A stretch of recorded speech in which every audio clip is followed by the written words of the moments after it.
All right, we're live. Welcome back. Uh, Welcome to Woohoo! another session in Nerdy Playbook Realm, and we are in episode 52. I think audio's working. Could someone speak? Hello? Okay, cool. Yes. All right, it's working. Last time we found out that I couldn't that the stream couldn't hear the group, so I just want to make Oh sure no. everything's all good. Well, I found out eventually later on, but yeah. Um, Let me just fix this. Because this is a little lopsided. Where we last left off, you all were able to eventually make your way, some of you a little bit slower than the others, make your way over to the palace throne room of the Arabus Kingdom, and were able to help the queen and the head commander subdue Gladlin and the fallen cultist that was controlling Gladlin. You're able to find out that the cultist was being manipulated by Allmother, and at the end of the day, you're able to stop Gladlin, but the corruption of the plague and the overall mental strain that Gladlin's had of being a single body that is controlling essentially three powers at once has created a psychotic break in Gladlin's head, and you were all able to work together to essentially decide to take a third and a third of Gladlin's power and transfer it over to Rin and V to separate and put Gladlin back to normal, but split his power between the three of you. So between V, Rin, and Gladlin, you are now the gods of fate and destiny. Each enchanted with a subtle new celestial look. Still look the same as before, but a little bit taller, a little bit grander, and with a look that kind of more complements you other than just wearing armor or a dress. It actually kind of flows with your skin tone. And in all intents and purposes, no one else knows about this yet, so Rin is still the queen. V is still the commander. And the looks can be turned off as you see fit. Even Gladlin now getting a true, more celestial form other than just a mortal that has taken on celestial powers has changed a look too. Gladlin is now about 7 feet tall, was probably about 6'4" before, with more of a gleaming green skin other than more of a wood forest green skin. Long pearlescent ruby hair that kind of flows as if there's a slight breeze in the wind, matching with the roses that Gladlin always has made. You're all in the throne room. Blessings were had after Lasna was given permission from Fig to use the body, and everybody got a little something from Lasna, along with Fig getting something from V, as being the last time that V will be in their mortal form. You all discussed. At this point, almost as if all three of the godly entities recognize a presence coming through, immediately they all return to a mortal form. As you start seeing soldiers come down, immediately drawn on guard as if the threat was still here, not knowing that the threat is subdued.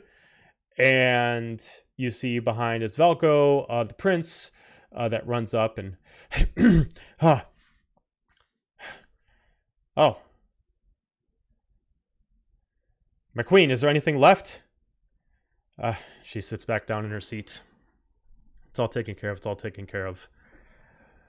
And at this point, the whole room itself starts returning back to its regular form after the illusionary plague has taken over.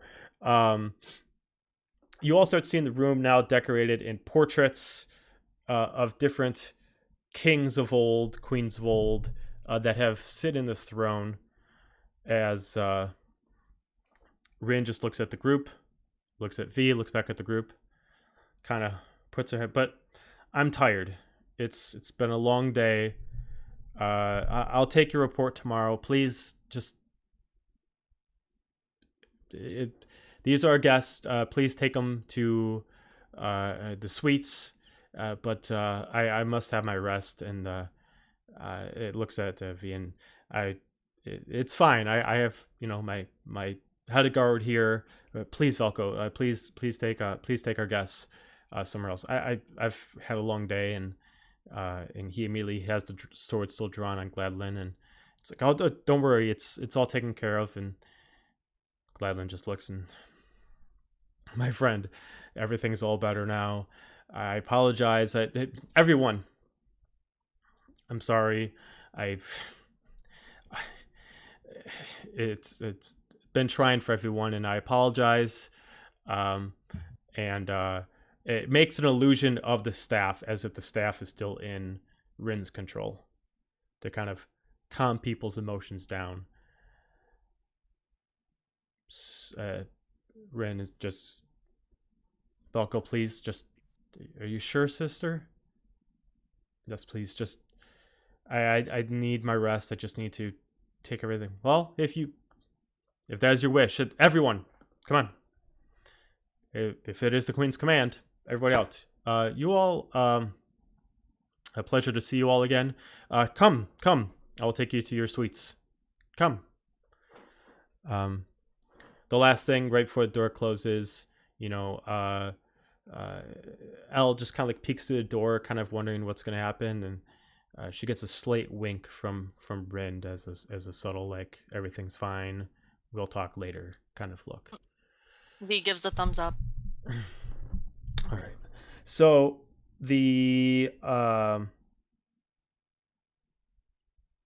so Velko starts walking you through these long corridors. At this point now, you see that before they came in, there was already soldiers that were kind of mending the wounds of some of the people you passed. Some of them are kind of praying to whoever they prayed to at the time for passing, or what would be a safe passage for a merfolk or a triton in the underwater kingdom. Some of them that you can hear that are doing it in common, some of them are doing it in Elvish, are praying for the sea goddess to take them to the what's called the underwell, and let their passage be swift, and let their passage be clean, and let their passage be fair. Eventually you are taken to a room that has been a little bit destroyed due to it, and I apologize about the well, you understand. As It's a little chaotic around here. Yeah, immediately a few soldiers kind of quick know what he wants, and kind of cleans up a table and tries to quick grab some food and sets it down. And you guys got kind of like a quick makeshift vegetarian little meal. There's different kind of veggies that are grown down in the Abris homeworld.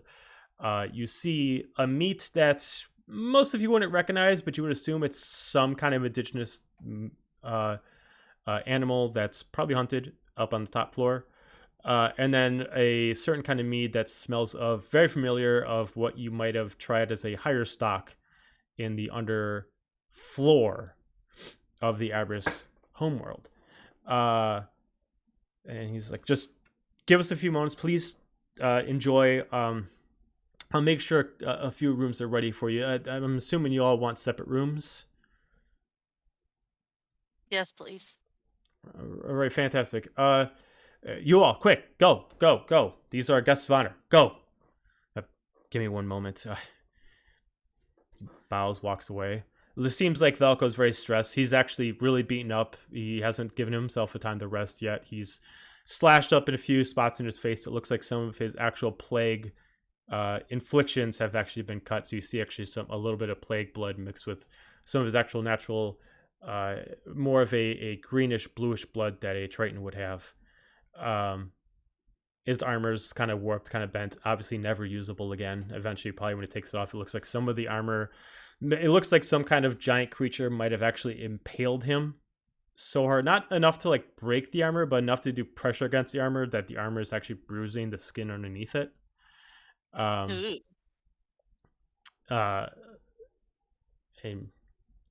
So right now you have a small spread of different kind of foods and a drink. And currently you were just left with a couple guards that are just at position. Mostly looks like they're not there to like stop you from doing anything. They're just making sure that you're all protected at the moment, just to make sure no one else is around. So you see that there are soldiers making sure that there's no stragglers left, since no one other than you and the others really know what truly happened. But even you were not informed truly yet of what was the battle going on up top. You just know the Gladland portion. Whether it was a coincidence or not, it happened to be when Gladland attacked was also when some kind of battle started raging on the main floor. That being said, with the few moments that you have to yourselves in this small little corridor, is there anything you want to talk about? Anything you want to do?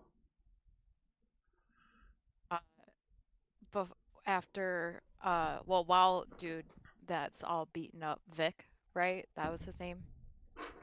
The one that's all beaten up.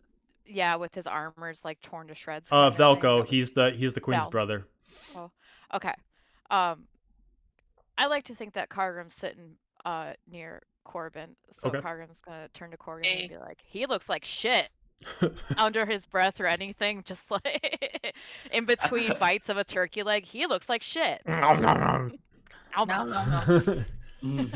You also look like shit, but we're not gonna talk about that. What? Yeah, you ain't wrong.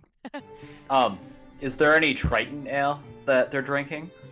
Why would you do this? The two ales that are down there are not of Triton like lineage. They're They're like a mead that you would find in most areas. It's just more sold around this area. It would be more recognizable as like a more of an orcish mead.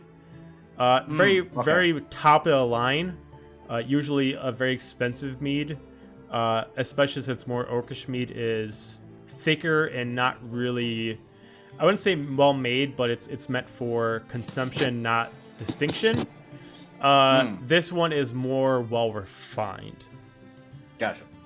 Okay, I didn't know if it was poisonous. So no. Yeah, this is a mead that you all would at least know is strong, consumable, but not like automatically because of your race is going to give you some kind of poison. Yeah. Okay. Is there anything that's not mead, like any other drink? There is mead, there is water, but there is nothing else. Okay. Then water for me. Okay. There's just like decanters all over the table that they quick just kind of threw up. It is not pretty. They just kind of like threw together some stuff. Like one of the decanters that's holding the actual water looks like it was actually broken. So like you have to like turn it to a certain size so you don't actually get like the cut of the actual glass cutting your lip. But they're doing the best that they can with QuickTime while they're also being, cleaning up and trying to investigate all the issues. At this point, another gentleman comes in. Looks more of looks like a lizard folk. Golden scaly skin, long, more crocodile-ish kind of snout. Kind of a normal lizard folk hairstyle where it's a long mohawk, since they can't really grow hair on the sides, but it's really, really long and tied into like almost like a 2-foot long braid. Every braid has itself like a little golden tassel on it. Very distinct, wearing a nice suit. Comes in. Greetings. How is the spread? I'm sorry that it is not a normal delicacy, but I hope that you're at least taking your time to rest. I'm assuming based off, you look like you all need one. And who are you? I mean, I'm sorry. It's been very hectic. He just steps back, pulls on his shirt, bows. Kervin, I am the servant of the Knight's Order here. I represent the there's no actual title that you would find all over the place, but I deal with the legality of all the laws around here. I make sure that, if someone's arrested, that I make sure it's true. I'm pretty much what we would consider a chief justice in other kingdoms. I make sure that the laws are fair and just. So I'm making sure that there's been no. I'm trying to figure out if there's any way we You're can make sure. You're covering the ass for the queen, aren't you? No, of course not. Says the lawyer. I'm making sure that everything is taken care of and that there's nothing happening here that would impede our queen's status. We came in defense for the queen. Of course, There's nothing that's going to stop her status. Of course. You're Oh, fine. big. Right, and as you're talking, like he has like a mirror image, like a magic image of like a scroll, and he's like writing things down with one hand, like finally writing down as you're talking. Of course, and I mean this is not exactly what I'm You here. can put that on the record. It's fine. We're fine. Very good. But realistically, I mean there's not much I can tell you, but realistically, what the battle was, we're trying to make sure it wasn't done legally. The queen doesn't want to go to war due to this, so she'd rather see this brought up. She was attacked. We defended her. I don't think that's the start of a war. She's not trying to start a war. If it is, the other person is trying to start a war. So I would say she is in the right and the other people are in the wrong. And if she decides to retaliate against them, then that is her decision as queen of this realm. We would only do what she asked of us. We are servants of the queen. Is that good enough for you? Corbin and Gramps are just sitting there with popcorn. Yeah, for Very real. good. Yeah. I'm like, oh, fucking get him, Fig. Fucking get him. Mic drop. Right. Fig is just tired. Like- I mean, I love it, but Fig will tell him what's the up. shape of a god actually is very tiring. So I obviously bet. they are very tired right now, and they just want this guy to go away because he's the little cleanup service. So he just kind of like looks at all of you. He's like, very well, and he just kind of claps the scroll back together. Well,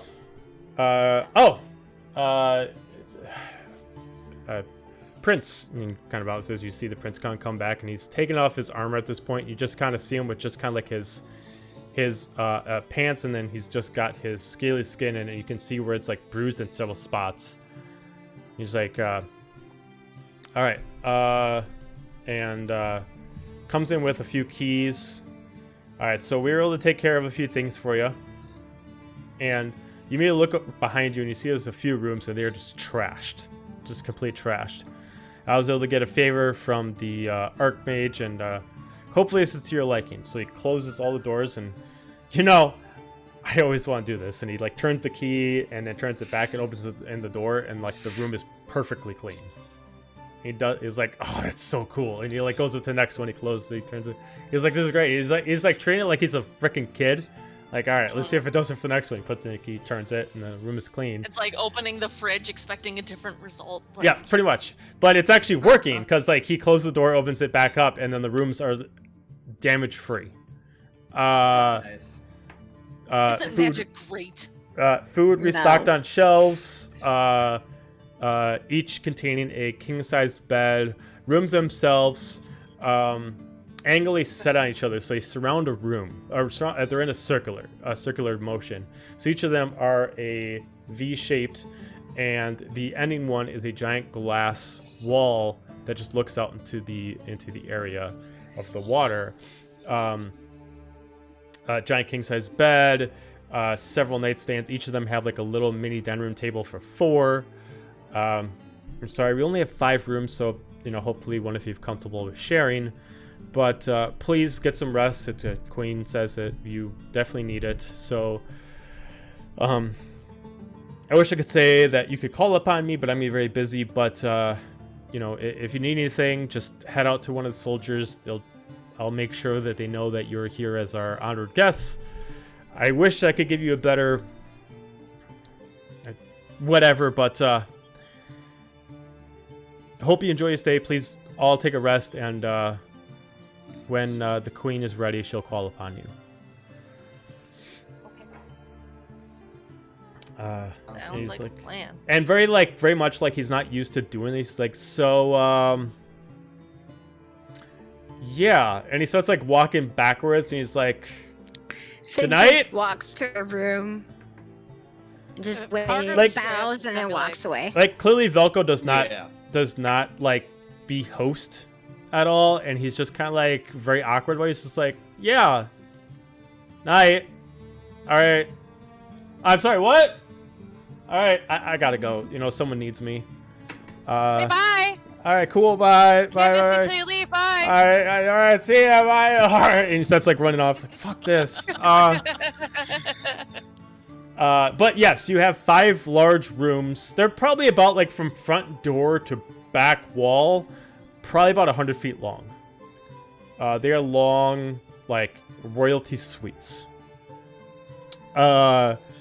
Fig goes into a room and shuts the door. Okay. That's on brand. The doors themselves are actually pretty large too. The doors themselves are probably about like 8 feet tall. They are like platinum steel doors. They're not heavy, but they like when you close them, they like have like a magnetic locking mechanism that makes it harder for people to break in. But it just easily activates to the knob of the door. But yes, you all can get your rest. All right. If you want to take a long rest now, you can. Hoot, hoot. Long rest. Is everybody going to take the long rest? Yes. Okay. Yeah. Sure. All right. Second half. So we're going to go around. I'm going to have each individual person that I see on my screen, I'll give it in order. We're all going to make perception checks. This is for what's going to happen while you're sleeping. The reason why I'm going to make you do this is because you're now more in tuned with godly magic, especially Right. Fig and Kargrim. So we're going to Even if Fig didn't take their tea.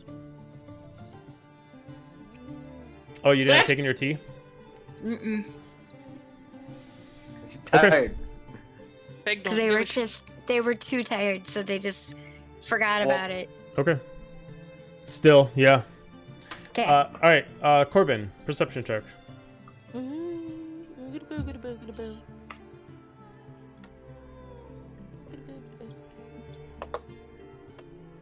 26. 26. Okay, beautiful. So you I'm sorry, my notes are not loading incorrectly. You see an image of something that seems familiar to you. It's almost like a memory that's coming back to you, but it makes no sense. Like, you are actually like living in this dream as if you're living in Soma's control over you. You are just, you look at your hands, you are like walking like on a very thin veil of water in an area of shadow. You look at the reflection in the water. You look like yourself, but without any plague infection. You have both eyes, both horns. You're actually a little bit more sturdy than what you usually are. A little bit more broader. You have a sword on your back, gold-plated. Your horns are actually adorned with several pieces of jewelry, which you know as a tiefling in certain clans. The higher you are as far as royalty, the more pieces of jewelry that you actually decorate your horns with. Or it could also represent the amount of kills that you get as a knight. And you look up and you see other shadowy people walking around. As you get closer to them, they start coming into focus to you as if you have nearsightedness. You get closer and then they start focusing in like a camera. And as you get to each one, they start looking familiar to you, but you just can't figure it out. And the first one you see is a human. Barbarian in nature, wearing for the torso just a long fur that's draped over from shoulder to waistline. Has a huge great axe that seems of one of a kind material. It's bronze, but it's like almost like if you touched it, you could just kind of touch it, and you would almost kind of get like a force back on it. But he's about 8 feet tall, wears this big bone mask, and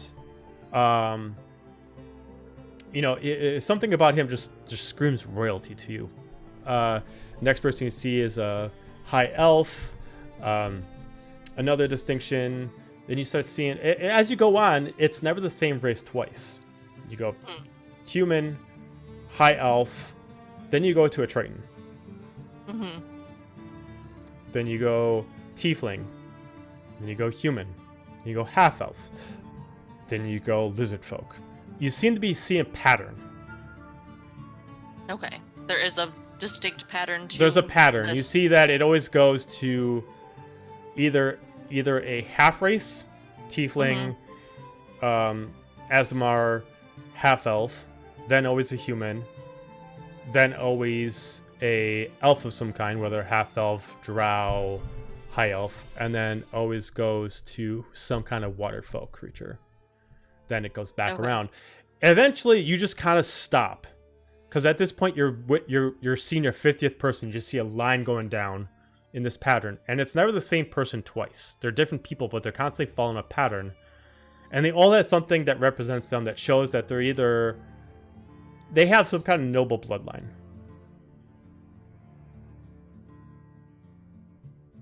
Each one very similar to you, that has either a knighthood embedded to them based on their clan or their family name, or they have some kind of birthmark on them that represents some kind of noble lineage, or they're wearing a family crest.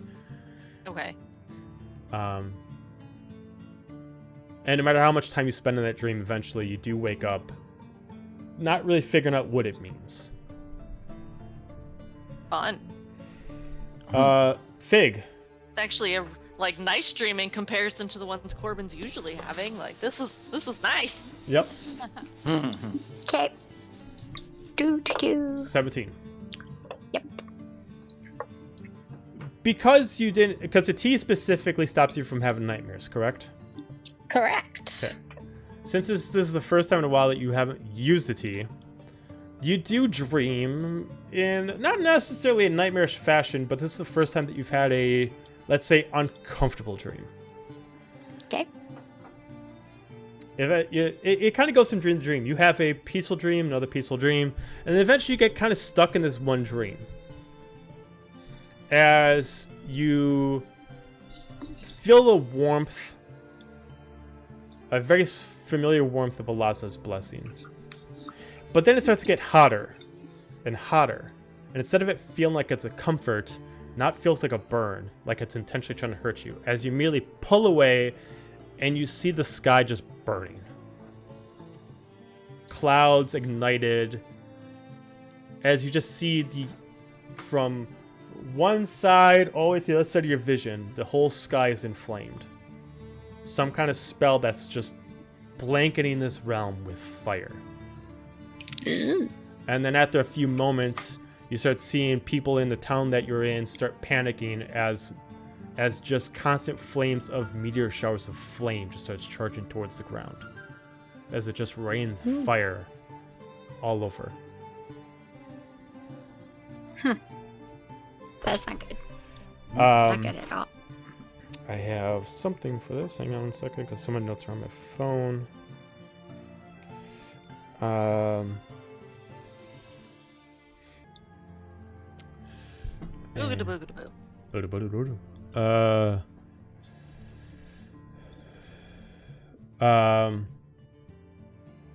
You get an image of the Emperor sitting up there, basking in what he believes this is his destiny, as he yells out in cheer, as you see a woman in black shadow standing behind him, using him as a puppet. And the last thing you see before you wake up is one of the meters charging at you, and the whole town goes in blank. Cargrim, perception check, please. Okie dokie.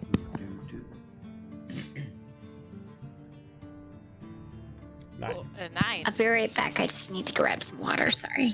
Because it is a 9, you're not going to totally understand this, so it's going to be kind of a mystery, as Fredona does usually. You get pulled into one of her dream states. She tries to communicate to you, but since you are not totally focused on her, she moves in riddle other than talking straight to you, as sometimes she usually does. As first off, you once again hear the clicking of the 3 bells. But this time, it's different. Instead of her being more elusive, you hear the clicking bells, but then you start hearing slicing against something. As you start hearing groaning of pain, then another one. As you start seeing this white world that Fredona brings you into, you start seeing blood on the ground. And more blood. As you see her standing on top of a horde of bodies, just a mountaintop of just nothing but bodies that's filling itself up. As you just see her scythe dripping with blood, her 3 bells that she chimes dripping with blood. As she looks back at you, and she just stretches out her arms wide, and just looks down at the whole pile. As you start seeing that each person starts turning into a plague, and starts creating the plague waters, as it looks like it just starts infecting the ground. She looks at you. She all of a sudden just appears behind you. And then she just pushes your face down as you start sinking into the ground.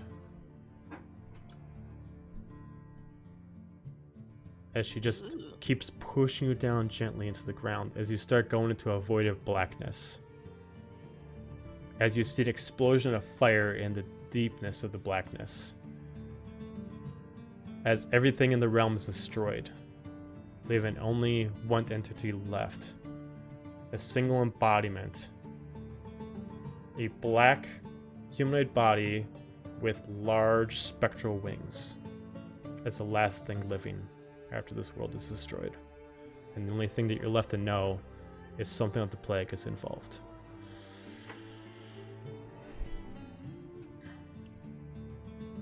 Hal, perception check. All right. Ooh. 28. 28. In your sleep, you start getting more in tuned with thoughts with Eos. You start, almost now due to the growth of Eos, you now have more of like a telepathic bond. Not necessarily that you can both speak to each other, but it's almost like you have a more of a soul familiarity with each other, where as you sleep and Eos sleeps, your emotions match. And you're dreaming of flying in pair together. As at this point, Eos is much larger. A little bit bigger than you. In your dream, at least. And turns out to be a nice sunny day. And you start soaring, and then you look down as you start seeing a giant battle happen.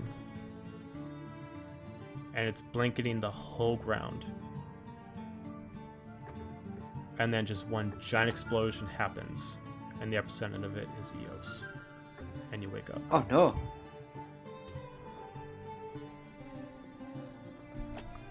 As you all wake up, you all can take your long rest.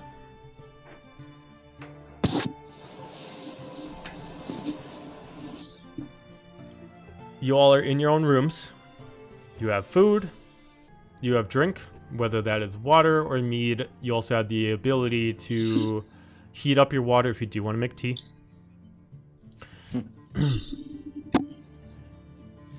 But currently, no one has left any news for you by the door as far as when you are being called upon. But you're not restricted to your rooms as far as you know. You do hear always throughout the night, whether you could sleep through it or not, always a commotion of people cleaning and loud noises happening. No battles, but just, as if you're in a hotel and maybe a big party just happened, so that they're doing cleaning a lot louder than they should. What would you all like to do?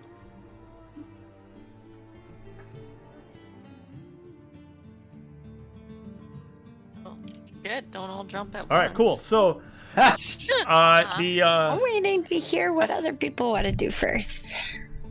I guess so. Eos would probably be in the room with me. Yeah.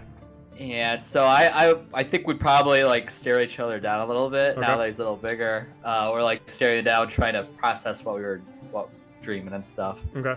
And I'll just give him a pat. You wouldn't do anything wrong.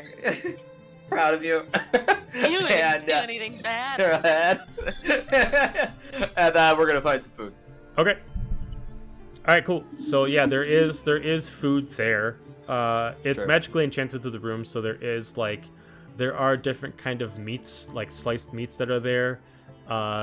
Different kind of pieces of fish that you can get, and then there is different kind of vegetarian options that you can just have, and they're just kind of like in this magical case that when you open it up, food is there cooked and prepared, and then when you close it, food just kind of reappears.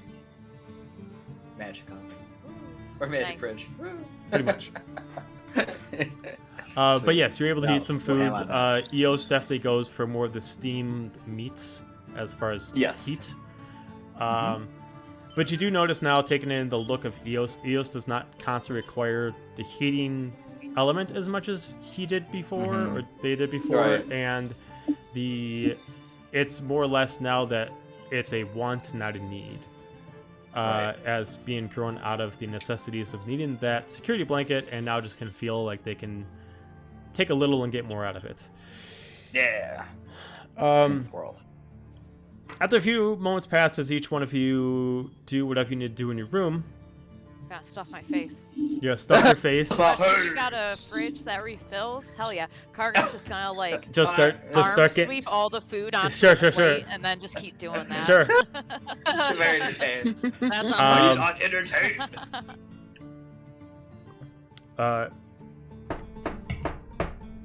As each of you get a knock on your door, at exactly the same time. Huh? No one opens the door, but you hear a communication from outside.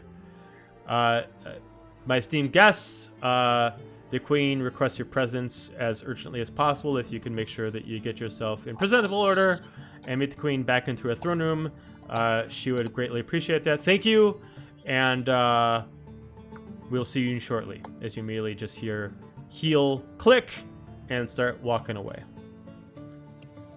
Yeah, before he fully would walk away, Fig's fine and ready anyways, so they would just open the door.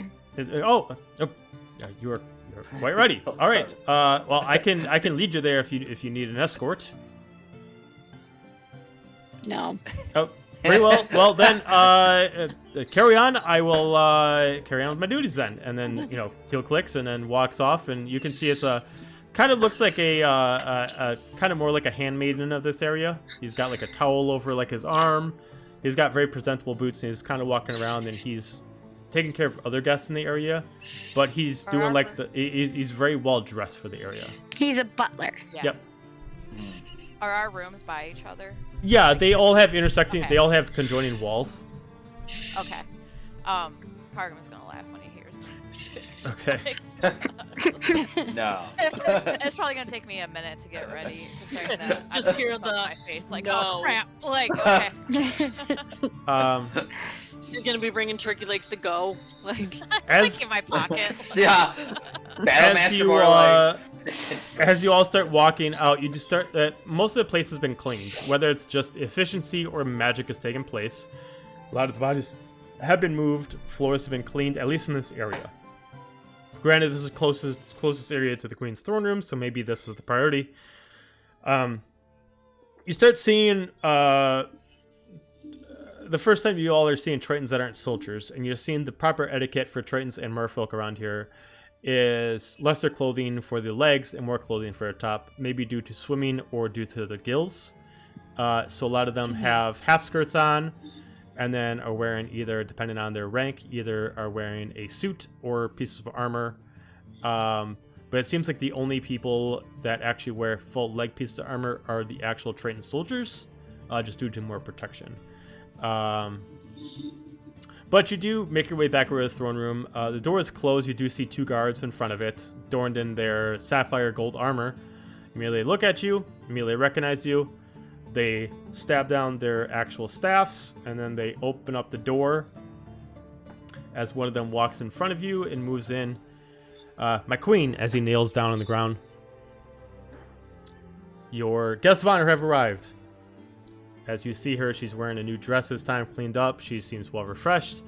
She's got a few soldiers at her side along with V, and you see that she is currently talking what looks like political business with some of the more of, well, the politicians, not the soldiers of the area. Wearing a more kind of like a Greek style of clothing, draped up on sashes on the side, wearing very thin lined skirts, and then have like their fins, if they have any, kind of more kind of like purposely pressed down, maybe as a sign of you know, it's like their version of like chilling their hair down kind of thing. As they kind of move to the side, but it looks like she doesn't want them to leave as you approach. Please, all of you, come. You know, just take a load off. I hope your sleep was enjoyable. Yeah. I do the typical, No. I do the normal, you know, when you greet a royal where you know, put your arm over your chest and then you do the little bow thingy. Normal Corbin's thing. gonna walk up to Fagin and is just like, you're gonna behave, right? We don't have to worry Carmen's about gonna you. Follow She- Pig's lead with the bow. And then Immediately- I'm trying to teach Eos how to bow. Corbin. Immediately, Rin is like, don't worry about that. You've earned enough respect in this house. Please stand. Don't worry about it. It's perfectly fine. At Fig's this, gonna still stand and like they're in like a soldier stance. everybody give me a Corbin's very perception tempted check. to poke Fig in the side just to get them to move. Yeah, everybody give me a perception check. DC 15. 19. 19. 17. 17. 17. Nice. Okay. So, And I got a 21. okay. So you all, as you get closer, you start noticing something that maybe it's just because you were focused on the crowd, you didn't notice something directly behind her. Due to this whole area, the palace itself only has one entrance, and all the walls, the side walls have a bunch of different glass openings, but the back wall behind the throne is a whole wall of nothing but sheet glass. Designed very, very artistically, but you were never able to really figure out why she would have it behind her. As you get closer, you start seeing large crimson eyes. As you can see, taking up a position right outside is Leviathan, watching over the whole crowd, protecting her. Very intimidating, since it almost looks like if there was no roof on this, he could probably swallow the whole room whole.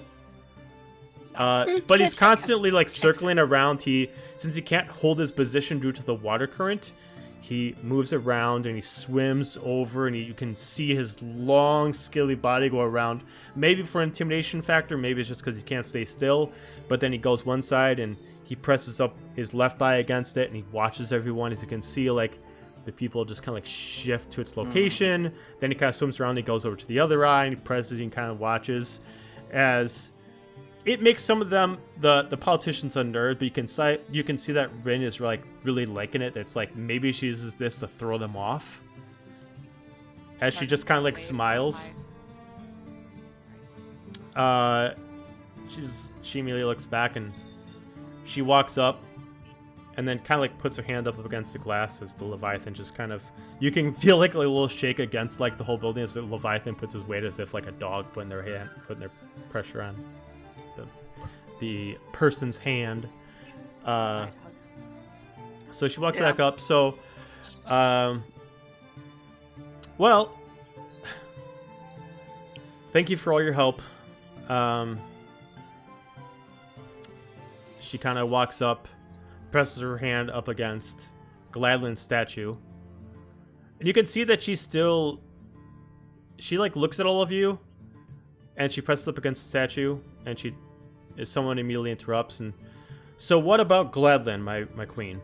She looks at you. Gladlin's taken care of. His body is still being protected. Don't worry. The god of fate and destiny will still protect us. Everything's taken care of. As she's still holding the staff, even though all of you know the staff is completely useless at this point. And right. She just looks, and this staff is not leaving my hand. You can all see. Well, then summon him here. Prove to us that he is not a threat. Wait, who has the staff? Sorry. Rin, the queen. The queen. Okay, and who's Rin talking to? Rin's talking to one of the politicians. They seem to be... So the politicians seem to be... Just like a random. So what some of you might know is that this is the first time in all the generations of this kingdom where a female has led the kingdom without a male. There has been queens that started first. No man. There has been queens, but they've always had to marry to keep their actual crown. And because of it, the politicians have been constantly trying to take the crown from her and give it to the council. So it looks like they're trying to take an opportunity of this whole thing to basically say that you had one of your best friends basically protect us, and now that best friend, because of your choice, has now attacked us, and you can't prove to us that he will be safe. Can Fig say something? Sure. When the guy goes, my queen, would you like me to dispatch of this one? And I look at the guy, I look at the politician, and give him give him the like evil eye, like I will do it. Rin just kind of laughs a little bit. The evil eye, like. She just looks at all of you, and the politician's just like, "Do you know who I am?" And immediately Rin just interrupts. It doesn't care. I don't care. Rin just interrupts. It's like, well, let me interrupt you right there. First off, they don't belong to this kingdom. I have no rule over them. They can do whatever they want. Uh-huh. I would take that back. I would seriously take that back. Looks at all of them. But my queen, we just want this one simple act of good faith. I just take out my rapier and start like twisting it in my hand back and forth. Corbin puts his hand on Fig's shoulder like... I am a noble. I have some right here. Carmen's As Amelie V just like draws her sword. And immediately just kind of like backs down and like just steps back a little bit. Yeah. I just keep doing it, like I look at V and pretty much wink like I'm not going to do anything unless they tell me to do anything, but I'm just trying to make the dude like realize that I don't give a shit. Uncomfortable. Like at this point you notice that Rin doesn't even do anything. As he immediately looks back at Rin and he immediately like looks behind Rin, and he just sees like, even though the eye is so big you can't tell what it's looking at, he just senses that the eye is staring directly at him. As the queen doesn't even say anything, just stays still, just knowing that doesn't have to do anything. As he may just backs up. I trust my queen's judgment that the god of faith and destiny will always be with us. Praise be to Queen Alir Valerin. Would there be anything else, my queen? That will be all. You all can go. We will talk again tomorrow. As you can kind of, after they pass, you can kind of hear them bickering really, really quietly as they leave the door, and your queen immediately just gestures over to the soldiers as they back up in their posts and close the door behind them. As it is left, my rapier away. As it is left with you, V, Rin, and a few of the soldiers. Before we continue, just so you know, the soldiers are sworn to privacy, so, well, we can relax now. As she immediately just kind of like clenches her hand, and then the illusion just disappears as the staff was never really there. He 100% snaps out of her armor. Casual. Just go into a celestial form. Fuck it. She's living it up. Why not? So we spent some time talking, and we spent some time communicating with Lasna. We have a few. What am I hearing? I don't know. Oh, You're good. okay. Is it done? Yeah, it's done. It was like a thumping Yeah, sound. it sounded like somebody said That a was hammer. me. Oh, That was me. okay. Oh. Damn, Andrew. We had some talks. Wait till we lost go some on sleep break, over God. it, and this was a bold move of the Fallen Stars' decision to do this, and with the amount of information that we collected after our ascension to Fate and Destiny, we're already running out of time. We need to move forward, not backwards, and unfortunately, I, as a queen, have very little power in this to make sure that my kingdom is safe. As a Triton, as a warrior, as a god, I would love to just go over there and deal justice myself, but as a queen, and for how long I can keep this charade up, I need to stay my hand. Obviously, you can see that the suit and ties around here are chomping at the bit for me to give any reason for them to be dethroned, and I would not dare ever show them any reason if I can help it. So, next best bet is I need to nominate someone to take over my throne, which isn't the easiest thing in the world, and I need to do that before I... From what we understand, I got 1 month. We agreed that between the three of us, we will move together across this realm, but we also know that if we do that, we must drop all titles.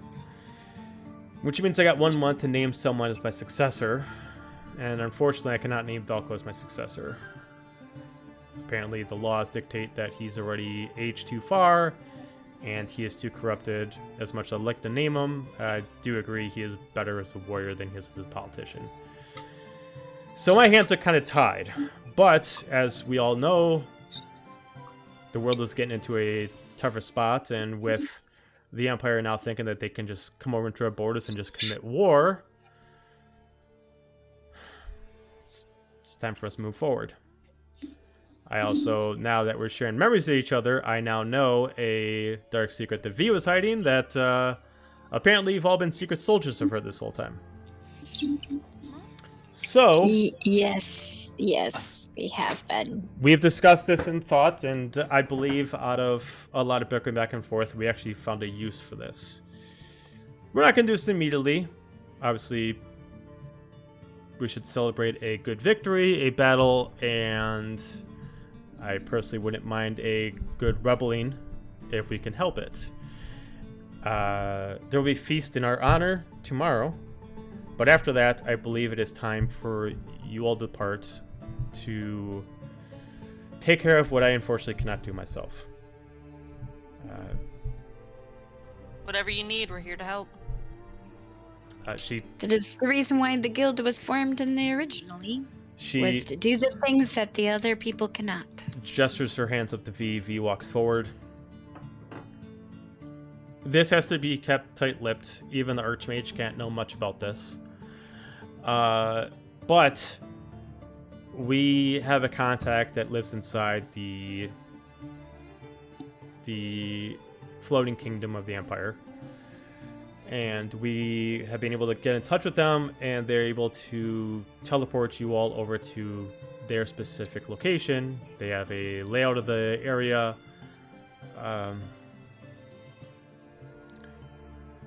Let's just say we need you to be a bomb. We need to destroy everything. Ooh. Goody. Now you're talking my language. Oh For no. one, Just- for the first Eos is time, just first time in a while, Fig smiles. This is Corbin face palms and it's just like, oh no. you all have destroyed the hives before. Think of this as we need you to take it as a bigger scale, and we want you to destroy basically the central command. Destroy all of it, wreck it. No. We want the again tight lip between us. A few things we need. One, we need the Emperor killed. We don't know exactly how Kokopiel is manipulating him, or how he gained the power, or how she got her power back. We want him dead. Maybe if he's out of the equation, her effect over the Empire will be gone, since we can assume that no one knows about her. Two, we need all the clones killed. Every single one. As far as we can tell, the Soma's damaged body is somewhere at the top of the building. Lastly, if you could help it, we would like Kokopiel subdued. I don't have an answer of how you can actually eliminate her, but if you have a way to take her down, we do have a way to help you. As they both put their hands together, and they immediately summon a short sword that's just platinum, and it just kind of floats there on top of V's hand. We're able to take the magic between the three of us, and yes, it is a god killer. I can't guarantee it would necessarily kill her, but it would definitely damage her greatly. Down. Yeah. As Kokopiel and Alasna, neither of them can be truly subdued except by god-killing weapons. We do not know the weapons that can necessarily kill Kokopiel, but this could at least put her to sleep if you did enough damage to her. May I ask a question? And maybe I'm just because I don't understand, but and being taken when I was possessed by, and I point to the statue, that lady right there. So from what I can tell, this Corporeal is not on this plane of existence. We don't truly understand it ourselves. We do know that Kokopiel was... Her and her sister were the first gods of the 9 realms, as far as we know. Right. And after so many waves of new gods and old gods being killed, they were the last ones alive. We know that she has substantial power along with Alasna, but Alasna's power is different just because Alasna's half human and half mortal and half god. The Kokopiel still is limited. We do know that during the end of the Plague King, she was cursed with mortal limitations. So she, if she wasn't, we would not have you take this task, because unfortunately with that kind of power, she could just flick her finger and just eliminate each one of you. Right. And if I remember, I don't know, and you can correct me if I'm wrong, but as the legend goes, wasn't she banished from this realm? Again, that's what we were told. I mean, we were present during this. We were present that she was physically banished by Lasna and the other old gods. But here she remains. Interesting. We only know that there's one thing that connects anything is Soma. Soma has to be the key, but other than knowing his location, and we don't even know how his powers work. I mean, his powers could be limitless too. I see. And we did more research on Soma himself. It doesn't look like it necessarily needs these 15 random people to be present. It just looks like something has to happen, a specific event, and we can't see it yet. And it looks like we can't see it until we officially, well, leave. I mean, we haven't truly accepted our powers yet, and until we do, we can't truly see the future. So for right now, we just know that something's going to happen, and until that happens, I wouldn't say Soma's necessarily unstoppable, but I believe that his power is a rival against Many's. Interesting. I wonder if, and I don't know if this is correct, the people who are priestly can maybe correct me if I'm wrong, but maybe he has something that is from this god who was banished, which leaves it so she has a tie to this realm. It's quite Does that possible. make sense? It's quite possible. We do see a lot of similarities between Kokopiel and Soma, and if you can find any more knowledge, the kingdom would have it. So. Okay. Knowledge is key, and if you want to figure out anything more, I mean, do some investigating before you decide to send that place to hell. Maybe, if we have time. Just power. But I definitely would like to, because of all what happened yesterday, I don't know about the rest of us, but I know last night I had unsettling dreams. For the first time for a while. And I don't know if they bring any light to anything, so I would be more than willing to speak upon them because they seem to be regarding some of these events that potentially might happen. Okay, and continue. I mean, anything you can add would be great. So then I just explained my whole dream that happened with the sky being on fire and it being, like where I saw the Empire being excited about the fact and that this was part of his destiny, and then the shadow standing behind him and all this stuff, and everything. Just explain it to them. Hargrim's gonna pipe up at this time, be like, "That sounds like the dream I had," and like try to retell what he remembers from the dream. Eos don't say anything. We just look at each other awkwardly. Okay. No. As they take in the information, almost as stuff like a couple pieces of puzzles are kind of forming together, and they immediately just look at each other, kind of puzzled, as V just remembers about hearing something about a future calamity that can happen that would meant to. She's just like, this is.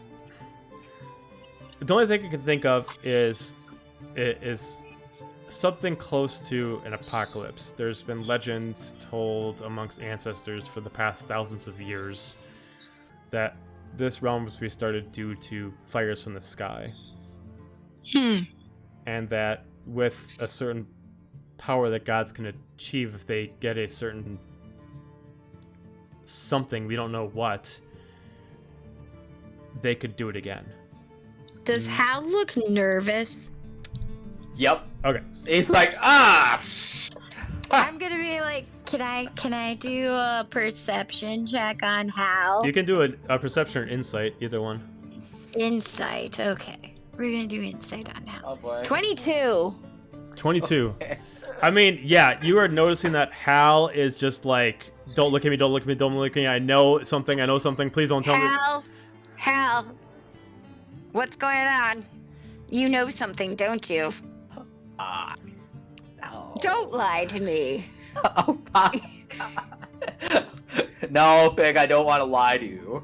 Well, you shouldn't, and you're in the presence of, if you are holding information that is prevalent to this conversation, you should be speaking it.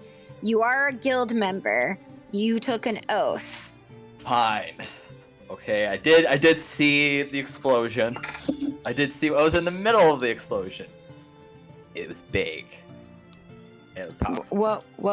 What's in the middle of the explosion? I try really hard not to look at it. Because I'm sure he's reading where we have that telepathic bomb. We're just like, dude. So. I want to do insight. Okay, insight check. 19. 19. Yeah, I mean, at this point, you can definitely tell that he's hiding something about Eos. Like, Eos is obviously a thing that's, like, being hidden. It's like hiding in plain sight. Yeah. Yeah. Kargum just asked you, what Arkham about like try to Eos? step up to Hal, which I'm sure is like half his height. Yeah. And be like, "What you hiding about Eos?" Like getting all big and tough. I'm saying he's a great big That's ball my of great- fire now, and he could be in the center. V immediately interrupts and it's like, well, yeah, Eos is a phoenix, but even some of the greater phoenixes can't do that much destruction. But if you, as if like a thought just popped into V's head. Wear your glasses this time. But if you're able to basically have every elemental explode all at once, that's something. Okay, that's an explainer. Okay. So if you're saying that your Phoenix exploded, there's possibly a spell that Kukulpil is going to cast that would set every elemental into the sky and control their powers. Oh, that's sad. And I just grip Eos a little tighter. I'm like, you can't take him.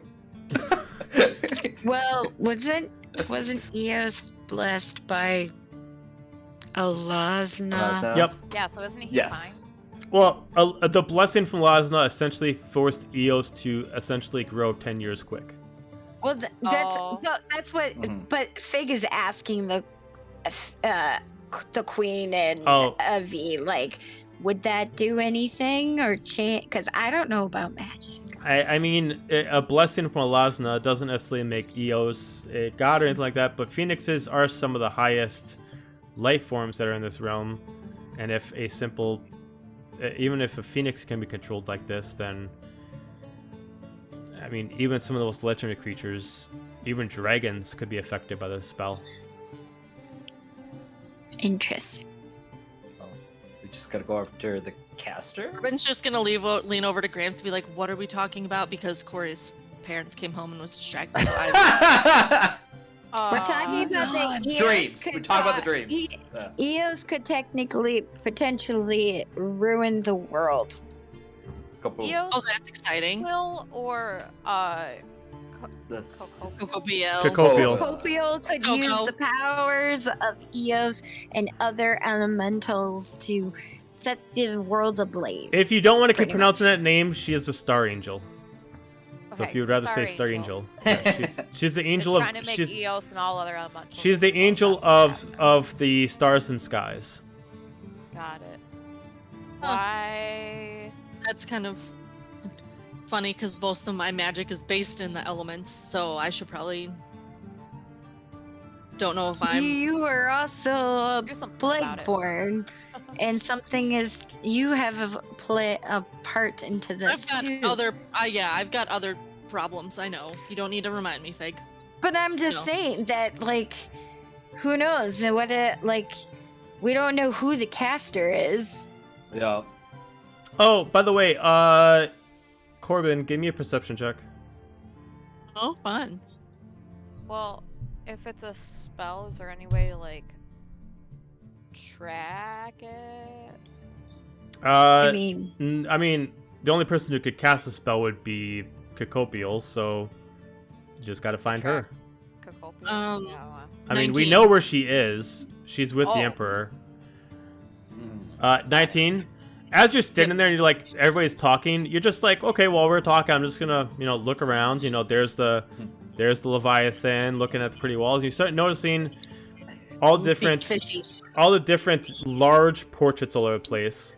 And then after every fifth one, and there's like 20 Mhm. portraits, the faces look familiar from your vision. I want to go over to them and investigate them. Okay, so further. it's like 4 of them you recognize.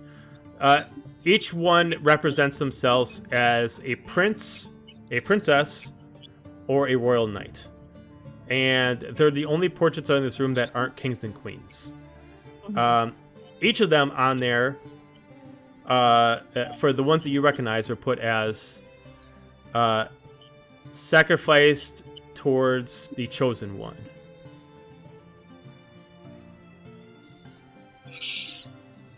Fig just goes, "What you doing over there?" Well, you guys all had your fancy visions and dreams, and mine was about these. I recognize some of these people. Who are they? Do you say that out loud? Yeah. Okay, so Rin immediately interjects. This is the hall of all of my ancestors, the kings and queens that have ruled before me. She kind of like points out her father and her mother, and then she points out at the ones that Corbin's looking at.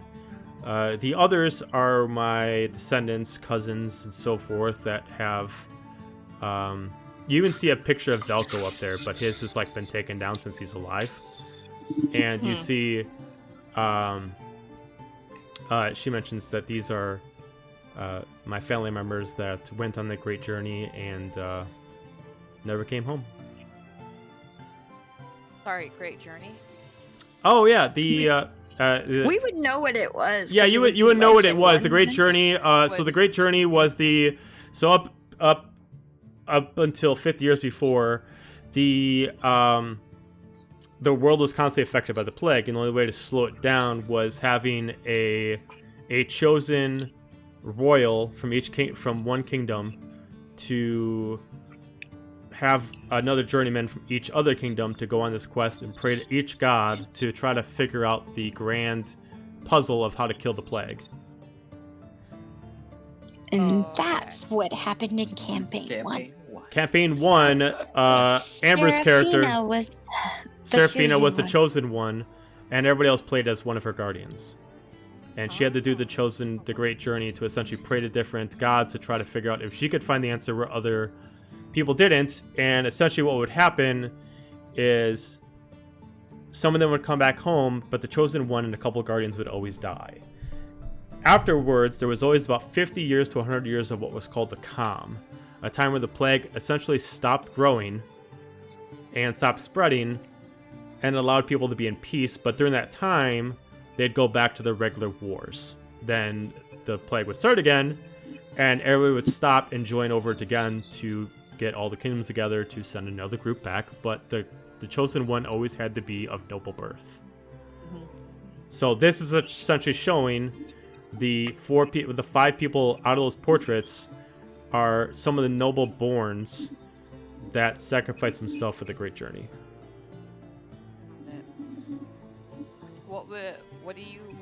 Why are you so concerned with them, Corbin? They just appeared in my dream. A long line of people, but I only recognize, about every 4th or 5th picture is a face I recognize. Rin walks down. She gets down the 10 steps, looks at you. She's excuse me for a second. She kind of grabs her chin and she kind of looks. Corbin just freezes, oh no, what did I do? That's on my face. She's looking all at you.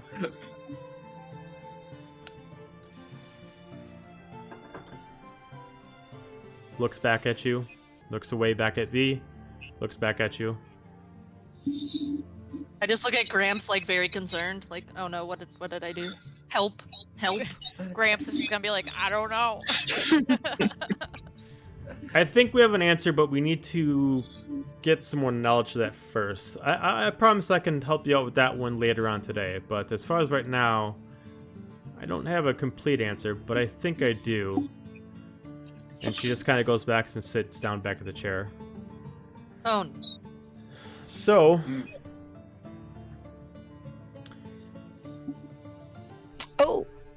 question. If we're gonna blow up the Empire, do we have explosives? Oh, absolutely. Ooh, As she no. looks back over at V. Oh yes, we can send you with many tricks of the trade. Ooh, that would be very nice. We'll definitely make sure that Valko equips you with the best things that we can offer. We will have the ceremony tomorrow.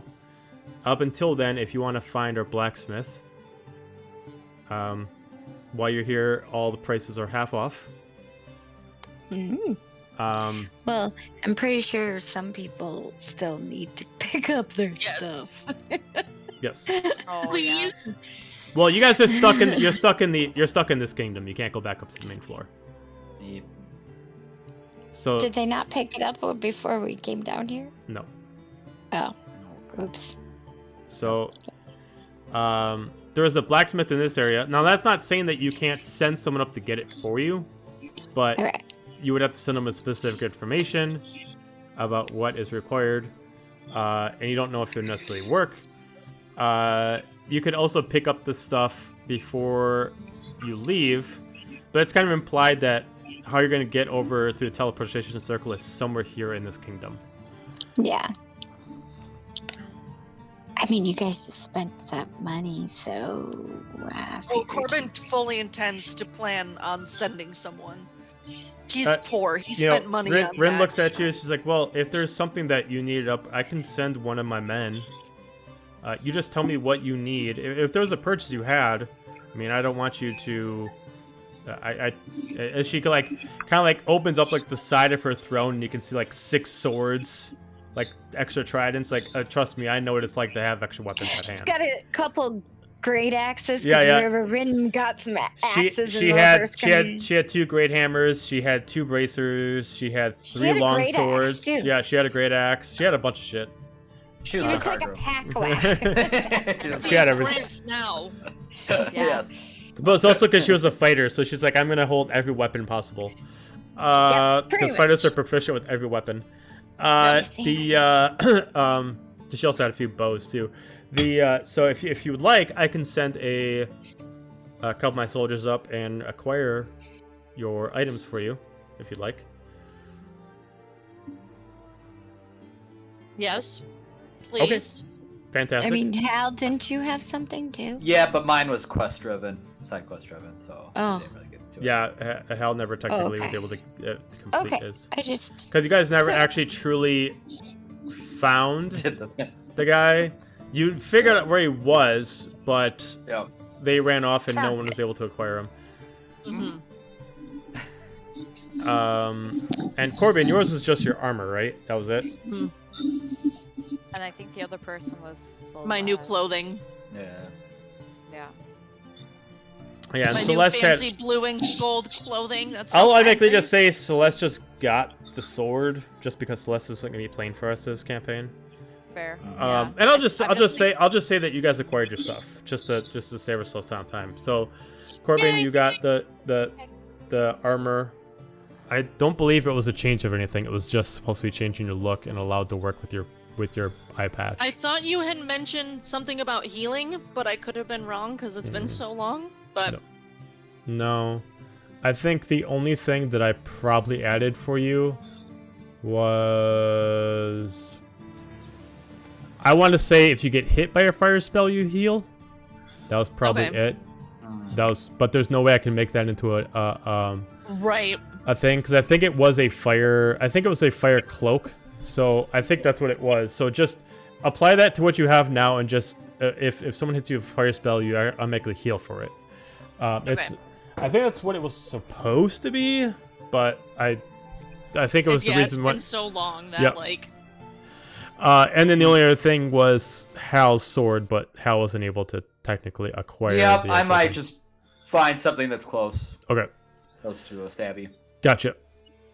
But she says, go enjoy yourself. Tomorrow we'll revel in our ceremony, and then the following day we will send you out on your journey. We're gonna take a break.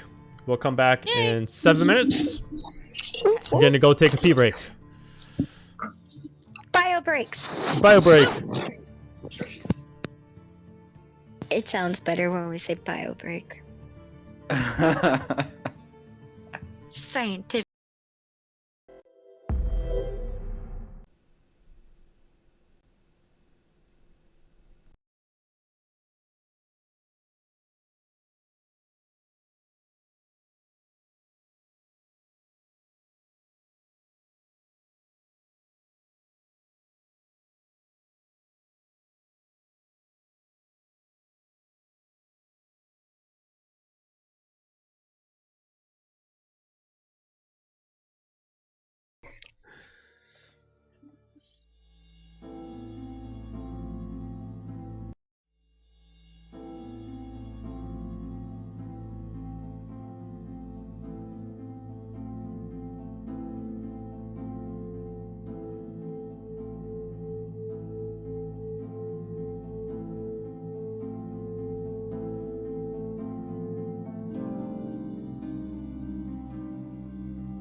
this. And we're I'm live. not He has gray horns, right? Still? Yeah. Yes, and a broken one. Yeah, no, yeah. It don't take Like, stuff from that picture. That's just like that. The clothing and Yeah. the goatee. Oh, okay. Yeah, I'm not Makes quite sure why you sense. showed that because we've already updated your picture like a couple months ago. But I know, but I like the artwork. Leave me alone. okay, you're just confusing everyone. Anyways, All right. So as you're basically heading off, the doors open and you see a goblin kind of standing there wearing a suspenders, kind of like a waist high kind of trousers, nice shirt. As immediately you see Elle run over to her father, and they kind of have a heart to heart. As immediately she just lets you know that I'll catch up. As you all are walking away, you can kind of get like that they're walking in and they're having like private time with Rin. And the last thing you kind of hear as the doors are closing is that he's trying to convince Rin not to go and do this. I was going to have a more of a speech all set up for this, but Amanda's not here, so that's okay. That's okay. We could have a monologue some other time. Okay. Yeah. Like a flashback monologue. But so you have free reign to do whatever you want in the kingdom. And then the party is tomorrow. You guys can contract anything to get done. There's the blacksmiths, the enchanters. Everything has been basically told about you needing rushed items. You'll still have to pay for them, but they'll be at cheaper value. Some of them might ask for a favor if you want it done for free, but they'll all be stuff you got to do within a day, and they got to be done within the kingdom. So you let me know what you guys want to do. If you guys just want to move ahead and just go to sleep again and just do things for the next day, you guys can. Otherwise, if you guys want to go check out their smithy and their enchanter. See, so there's a smithy, there's an enchanter, there's an alchemist, there is an item shop, and then there is a armor shop. Oh, Corbin would like to go shopping. He probably can't afford anything, but he would still like to Sure. go to Rose. Corbin, let's go window shopping. Item shop. Would Yeah. would Fig know if there would be any changelings in the kingdom? You would not know. As far as you can tell, no one is actively staying in their standard default changeling form, so you can't tell. Okay. Is I there think I'm gonna go ask around. Okay. Cargrim? Is there a jeweler? Yeah, that'd be with diamond the jeweler and the alchemist, kind of like share a business. Yeah. Excellent. Then I'm going to the alchemist to try to get some money for my damaged diamond and my uncut ruby. Okay. There you go.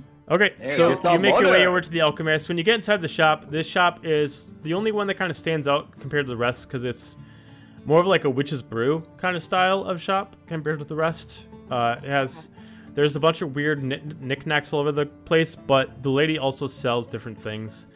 She's kind of an older Triton. She kind of has a bit of a hunchback. Her gills are a little bit damaged. She's sitting in a chair. She's got like a long gray braid that kind of like wraps around and kind of like ties into like a little like pocketbook in front of her that she keeps like a few things to like for like her smoking material. As you bring over, you said you got the diamond and what? I have uncut ruby, damaged diamond, and 5 things of onyx. Okay. She looks at you. Well, it's hard for us to find pieces like these down in the waters down here. They don't necessarily exist down here. I definitely could make some uses out of these. I'd probably say could probably give you 100 platinum. Damn. Plat for the lot. For all of it, yeah. If you want, I Thank you, can't. ma'am. And Oh, then okay, she's gonna- fantastic. Yeah. And she kind of opens up a box. Oh, Oh no. Oh, I'm so sorry. she She said bye. she opens up. Take that money. She opens up a box and then she pulls out a bag and she Running. jingles it and she's like, wait. She jingles again, wait, and then she jingles it and it kind of like lifts up a little bit, like explodes, and you can really hear it gain some weight. And she just puts it. I believe that's enough that you need. And then she immediately just summons the stones to you, to her. Is there anything else that can get you while you're here? I mean, I got plenty of lovely objects. You know, I don't know if you saw this behind me, but as she points out to us, like this long, like it looks like it's like a sapphire staff. Looks like it has like it's almost looks like a wizard staff, but at the top it actually has, it's like a tree that has like 3 notches, and it grows up to different spots each one. And each notch has its own custom sapphire on it. Oh, what's that do? I am glad you asked. She brings it down, and she just places on us. It doesn't even it like almost looks like it can't actually sit on the table. It just like floats there. As when she holds it, she can't grab it. It just like levitates like a couple inches off her hand as she like lifts it, and she kind of balances around. As soon as she touches it, she immediately just casts like eldritch energy in her hand, and then she like lifts it up a little bit, and the eldritch energy stretches out of her hand further, and then she just like looks at you. She just immediately summons like this little like entity behind you, and she immediately just charges eldritch energy from it, and you immediately see the sapphires glow. And then she charges again. You see 2 sapphires glow, and she charges a longer beam. And then she charges 3 sapphires, and it creates even a longer beam. Neato. I can't do eldritch stuff, so kind of useless for me. But that's cool. Bye. Oh. And then he's just Okay, bye. I'm assuming she didn't have bonus action healing potions. I mean, you don't know. You ran off. No, I don't. You buying! Corbin You plans on didn't going to get ask. some You could go potions. back. Yeah, very Corbin's gonna awkwardly. poke his head back in. Oh, And be so you like, changed your mind about the staff? You know, No. would you Staff want to looks try great. it? It's a No, thank fantastic. you. Love it. Oh. Looks great. Not my thing. Oh. You don't happen to have any bonus action healing potions, do you? I mean, I do. You know, they'd be Oh. way better with the staff, though. I mean, if you use the They staff, it would. could. Yeah, they would. They'd You're be not great. wrong. How much is the staff? Oh my god. Okay, how much is the staff? And she like looks at you. For a fantastic price for our warrior, for our soldier, about 150 platinum. Oh,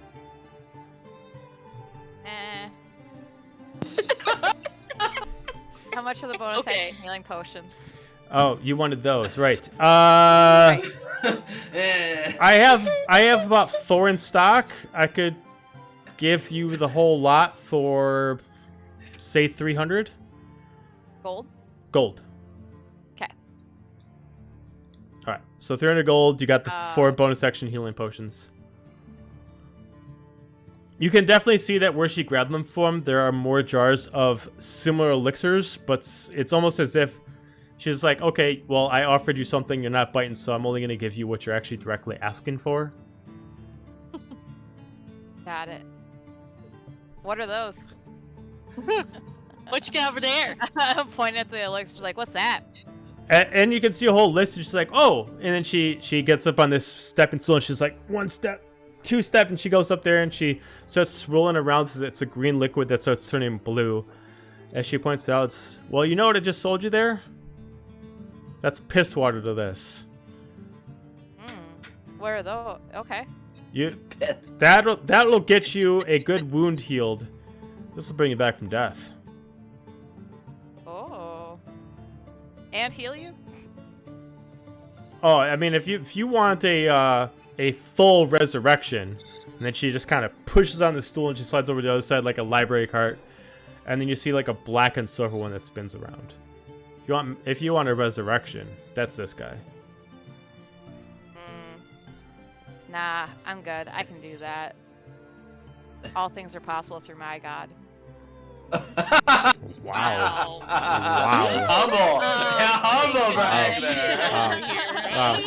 Damn.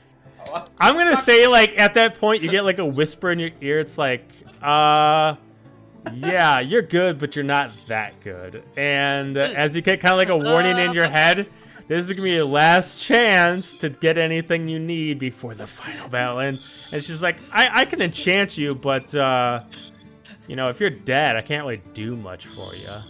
That is true. Hey, I don't have 300 gold. So can I trade you some potions of Cloud Giant Strength? Yeah, you just got you got platinum. I don't want to trade in my platinum. Jesus. I'll give you some like potions of Cloud Giant Corbin's Strength. just like sitting like at another shop, just like, oh god, Grandpa. So for Like, Cloud Giant he just Strength, gets a headache, like, oh, Graves is doing something stupid. yeah. so how many Money. Cloud Giant Strength do you have? I have 2 of them. 2 of them. That will essentially get you. That'll get you 500 gold. Okay. So can I Can you what? give her? I want to offer her the 2 potions of Cloud Giant Strength for the 4 bonus action healing potions and 200 gold. And 200. Oh, okay. So you just get 200 Because gold you said it was back. worth 500. Yeah. That's fine. Yeah. That's Okay. fine. Yep. Cool. Okay, Okay. thank you. Have a good one. Okay. Don't come back if you're gonna keep teasing me like this. Bye. Okay, love you. Bye. Love you. Wow, that was a Um, pleasant shopkeeping. Fig, give me an investigation check trying to find other Investigation. changelings and asking around about other changelings. 18. Just 8. You immediately don't find any changelings that are just standing out, but you do ask around and you do find out that there is a family that has adopted a changeling daughter that lives over in the southern section near the elevator they came in. Their parents essentially work as the elevator maintenance. And they said that if you want to speak to a changeling, she is what we're supposed to be told, 12 years old. Like, almost like they don't know what changeling years are, but they just know it's been 12 years since she's been born. Because changelings progress differently, so the years are different. Yeah. I just kind of chuckle when they say, oh, she's like 12. I just chuckle. Because it's like, that's not how it works, but that's fine. And then, I guess I will, but I will do that after I visit the smithy. Okay, so you're gonna go to the smithy. Okay.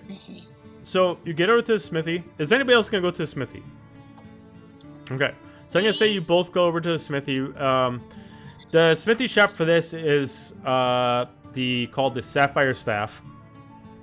It's specifically designed to be specifically weapons that are meant for underwater mostly, but they do contract works for other things. And you find yourself a pretty large, for being a kobold, he is pretty large. Kobolds naturally are smaller, and he's like about 5'10". That is very large. I'm only 5'5". And kobolds naturally are like supposed to be low 5 feet. Yeah. And he, compared to most blacksmiths, where they're using a hammer and a forge, it looks like he's using some kind of like, almost kind of like a baton that has like a sparking engine on it that looks like it's specifically like force magically changing these items, as like he's almost using like a water power to kind of like bend the metal to his will. As he's working on that, you do see a small little halfling immediately jump up, cute little girl. Oh, hello! Welcome into the Sapphire Staff. How can I help you? I look at you, Corbin, because I'm gonna let you go first. Oh. Hi. Can I get you anything? I can, if you get them upset, then I can just come in and, smooth it out. Oh, okay. Well, Kidding. That's Amber speaking, not. She's looking at you confused. Oh, okay. Hello? Hello? Are you okay? Can I get you anything? Corbin's gonna pull out one of the bullets from his gun. Okay. You think you can make more of these? She takes it from you and she like holds it and she kind of like inspects it. She's I can't make more of them. I can make something similar. I have no idea how this was made, but Neither do I. well, hang on. Hey! What? Check this out. And she just tosses it over to him. Yeah, I can make one of these. How many you want? I'm kind of, how much are they gonna run me? Because as he's like yelling to like all this stuff. Well, I got kind of long lists, but if you need it, buy it. And then she's like, "Hey, look who you're talking to." Oh, right. Probably about 200 gold per round. And a round is 1 bullet. 1 bullet. Cool. I can afford 1 bullet. Awesome. One and done. He's just like, if you want, I can make it better in some ways, but it's gonna cost you more. No, I think I'm okay. How much would are there any like weapons like just kind of hanging out? Oh, I mean, the whole place is decorated with display? weapons. Yeah, I mean, like you're in the showroom right now where the halfling's talking to you, and he's yelling from the forge, and the whole place is decorated with weapons. And I mean, like there's everything on the walls from battle axes to scimitars to longbows. It's like real world where they have price tags hanging off. Oh hell no, no. Of course not. No, I think I'm okay. I'm just gonna peruse some of your other weapons, but I'll give you a shout if I see something I like. Okay, am I supposed to forge this for you or what? No, not at the current moment. Okay, I mean, like, I got a list of things to do. If you don't want me to do it, I mean, you gotta decide now. I gotta think, you're wasting my time. And he tosses it back over to a little girl. And she's like, well, you heard him. I mean, if you want anything else, I can help you out. Hi! Welcome back to the Sapphire Staff. Corbin's just gonna, like, put the bullet back in the gun and just, like, again, peruse the wall of weapons and knowing he can't afford shit. So, it's just Can a I window do shopping. an insight check on the halfling to figure out if it's just like a hologram or illusion? Sure. If he's 18. No, the halfling actually is, like, fully there. The halfling the halfling was able to hold the round and was able to toss it back and forth to Draken properly. But it seems like the halfling is just like, okay, you're clearly not going to provide us any service, so I'm going to move on. Oh, okay. It's very centric. It looks like the halfling is like supposed to be very like overly happy, but as soon as like, oh, you're wasting my time, I'm going to move on from you, kind of like that. I go up to the halfling and ask him, what are your selection of rapiers that you have? Ah, rapiers. I have a fine selection of rapiers. As immediately all the swords all over the walls just change into rapiers. That clap all the way from up here. Like, We didn't hear it, but you did. Immediately, like Corbin, you're like looking at like bows, and all of a sudden they just start changing into swords. As like all the walls are sort of turning to rapiers, and you see everything Just from. look over at Fig and I'm like, oh, what's this like? I don't get to do this. You see some rapiers that are larger than others. Some of them that have a larger guard on them than some of them. Some of them clearly are enchanted, where they are looking like they're made out of straight sapphire. Some of them look like they're made out of straight platinum. Some of them looks like they actually have like a thicker blade to them that like they're almost like kind of like a greatsword version of a rapier. Some of them are rapier daggers. Like there's a selection of like everything. Do you mind if I touch? Oh yeah, I mean like you look around, peruse. Yeah.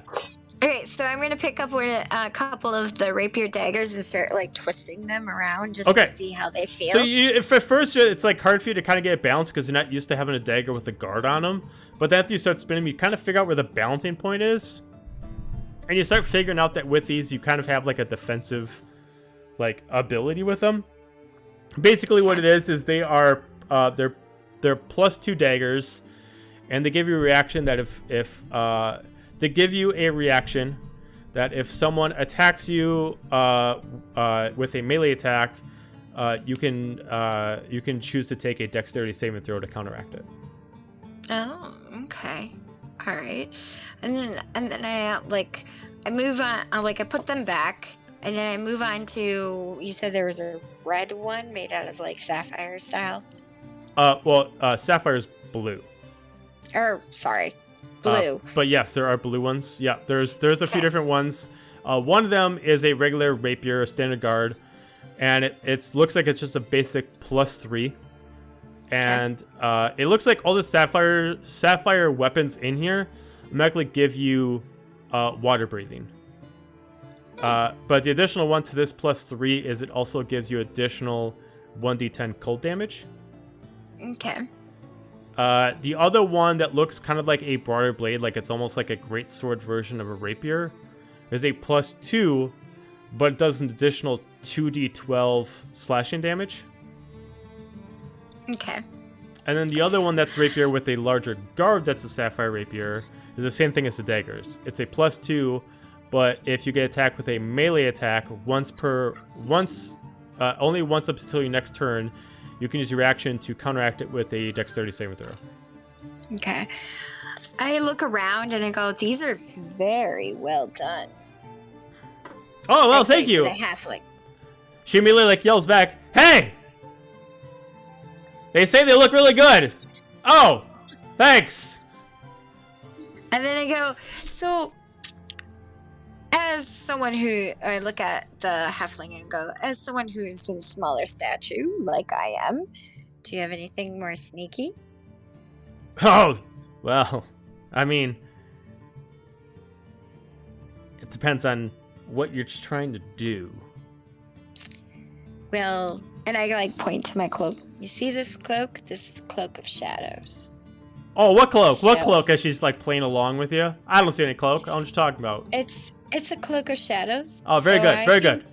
So, and let's just say I'm silent but deadly.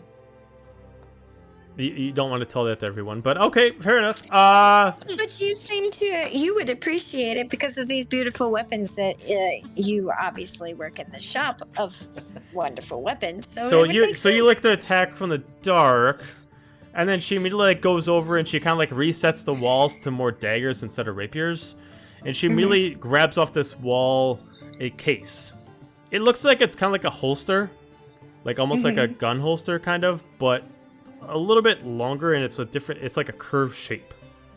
And she immediately puts down, and you see that it has like a handle inside of it, kind of like the end of a kunai.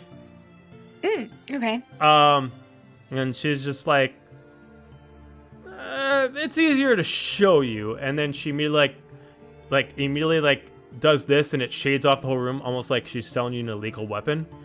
And then she immediately summons Dummy, and then she just pulls out the dagger, and she immediately does this 3 times, and you see nothing happen, but then you just look at the dummy, and then you just randomly just see the blade summon to the dummy.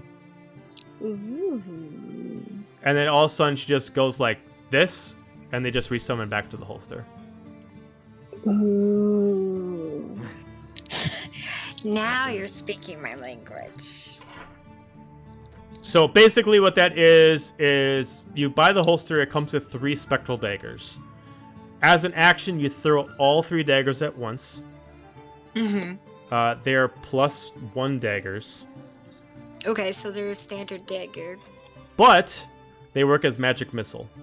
So as you throw, you just gotta roll once to hit. If you hit, you don't have to throw again for the rest of them. Okay. And then they all hit their target. And then what it is because you're throwing all 3 at once, it is 6d6 damage plus 1d12 cold damage. Sweet. How much would this beautiful thing cost? For a fellow entrepreneur of fine arts, I would say looks you up and down. 300 gold. One bullet costs 200. What the fuck is this? Would you set these aside for me? I'd like to shop some more. You're gonna stay here in the building. Oh, okay, yeah, sure. I just would like to look at more of your weapons. 'Cause Absolutely. There might be something that might tickle my fancy more. She she goes over behind the counter and she just kind of puts them in a little box. What else can I show you? I am in my male form, so Okay. like, I wink at her when I say that. She seems to not bite at the sexual attraction, but It's not trying to be sexual Okay. at all. It's just cheeky. Fair It's enough. just being You're not cheeky. trying to be sexual, but Being cheeky. That's what it is. But she's just like, so what else can I show you if you want to look around? Well, do you have any throwing stars, or You just like to throw things, don't Others- you? Well, yes, and Yeah, I just also yell, Corbin just yells from like one of the shelves. They just like to murder and they murder love the efficiently. stabbing. They murder efficiently. yes. We'll keep that between us. It's known, so it's fine. Oh, fantastic. Fantastic. Oh, good. She then decides to switch over the room, and then she pulls over ranged weapons. And she Okay. pulls out a crossbow, and she pulls out a short bow.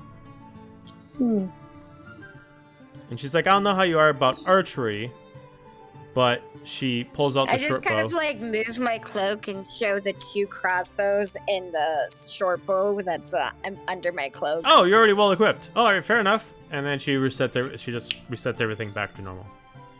And like Corbin, for you, you're just like, I can't look at a single weapon because everything keeps changing. Everything keeps fucking changing.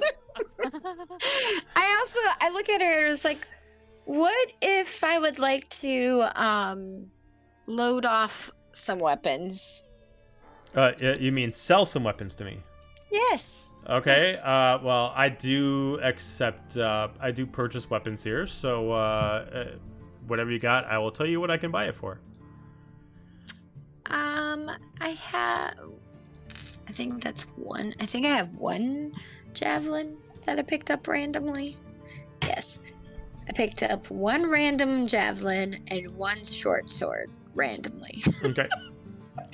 Well, I these feel like I feel like I have more than that, but like that's what I see that I wrote Brandon down. throwing things. she looks at you. It's like, for someone with such exquisite pieces, these are pretty.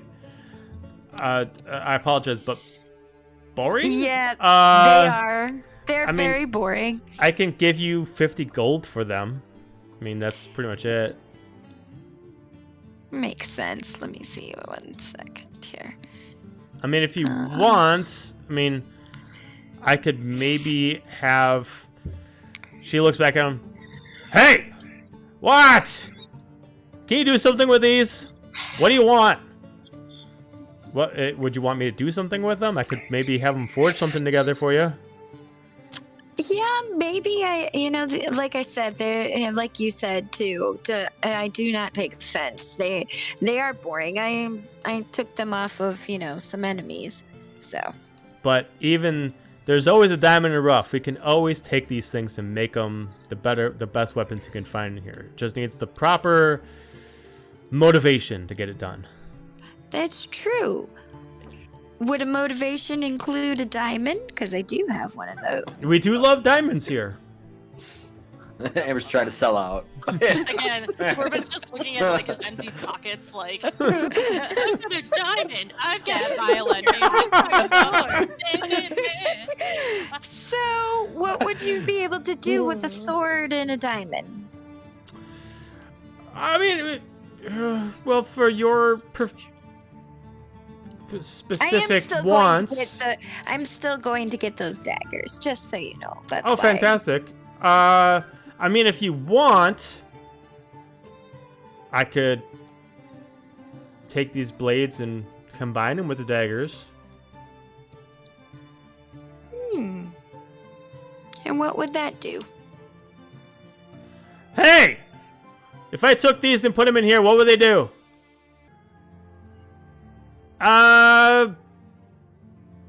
Longer range, more damage. So you would be able to throw them at a further distance. Instead of D6s, they'd be D8s. The actual daggers that Yep. were in the Yep. thing?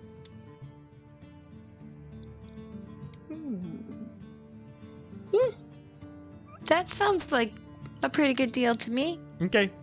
She looks at you. She's like, all right, so for the price of the daggers, I'll take the diamond for the work being done. And then I just need the cost of the daggers, and I can get that done for you. Sure. I pull out the diamond. Where is it in my bag? It's in a backpack. Ha. And We have those. how do I delete it from here? I think that deleted it. Yes, it did. Okay. And then how much was gold? 300? I believe so, yeah. I think that's what you said. Okay, giving that. And then and I'm going to give giving them the sword, the short sword? Yeah, well, you're giving the short sword and you're giving the javelin. Yeah. The javelin gives it more range, the short sword gives it more damage. Okay, let me get rid of those two things. And she immediately just places it on this little trolley and puts it over there. It's like, hey, what? Stop doing that and work on this. We got a very important customer. I'm in the fine. Right away. As he immediately stops doing what he was doing before and really starts working on your job. As you immediately see him putting away a battle axe and he starts working on the daggers as he unenchants the daggers, and he starts re-enchanting the daggers with the actual sword and the javelin put together, and using some power of what looks like a couple sapphires in the area. Okay. It looks like I just I could unequip them. I couldn't like remove. That's fine. That's fine. Them all the way for now. She's like, if you can come back tomorrow, I'm sure we'll see you at the party. If you want, we can bring them to you then, if that works for you. Oh, that would be perfect. Delivery is always nice. Fantastic. Make sure you have it done by tomorrow. Yeah. Love it. Fantastic. I'm gonna keep looking around and be like, thank you. I like doing business in this room. You are quite welcome. We are happy to have you. Is your acquaintance gonna buy anything? I don't know. No, you have the separate sadness. And then immediately she goes up to you. Then can you stop breathing on my weapons? Oh. Sorry. Me? I can't stop laughing. I'm sorry. Big would not be laughing. Corbin's just gonna put his head down in shame and shuffle out of the shop and go buy some damn potions, because that's all he can afford. All right. I would steal something at that point. You guys mean I'm going home? Yeah. All right, Hal, where were you going? Item shop. Item shop. Okay. All right, so you head over to the item shop while they're all I can't doing wait for this personality. Oh. This grown-ass man getting bullied by a halfling over here. Like, a halfling girl. yeah. Hey, we do not discriminate in this D&D campaign. Size and gender mean nothing. Halflings No, play I'm bullies just too. saying. It's just thinking. Oh, they are. I just think it'd be like it's probably this like a cute, adorable little. Oh yeah, that's the idea. Yeah. I had pictured her as like a Grogu kind of style character, like super adorable, but just like screams at you for no reason. All right. So you find your way over to the item shop. The item shop is like a lot of other bigger cities. It's kind of like the grocery store of the area. You actually see this actually seems a little bit rich for your blood as far as the aesthetic. It's kind of like the IKEA of like item shops in the realm. Ooh, IKEA. Oh.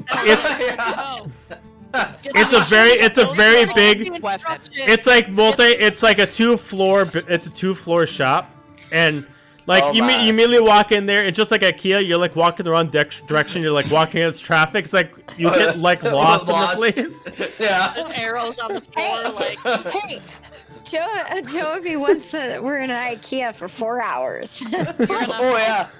Order potion, and they'll just give you the ingredients to make the potion. Well, no, like they like have like every potion available in here, but you see that like all the potions under here, instead of giving you the price, they actually tell you exactly what the ingredients are that makes them.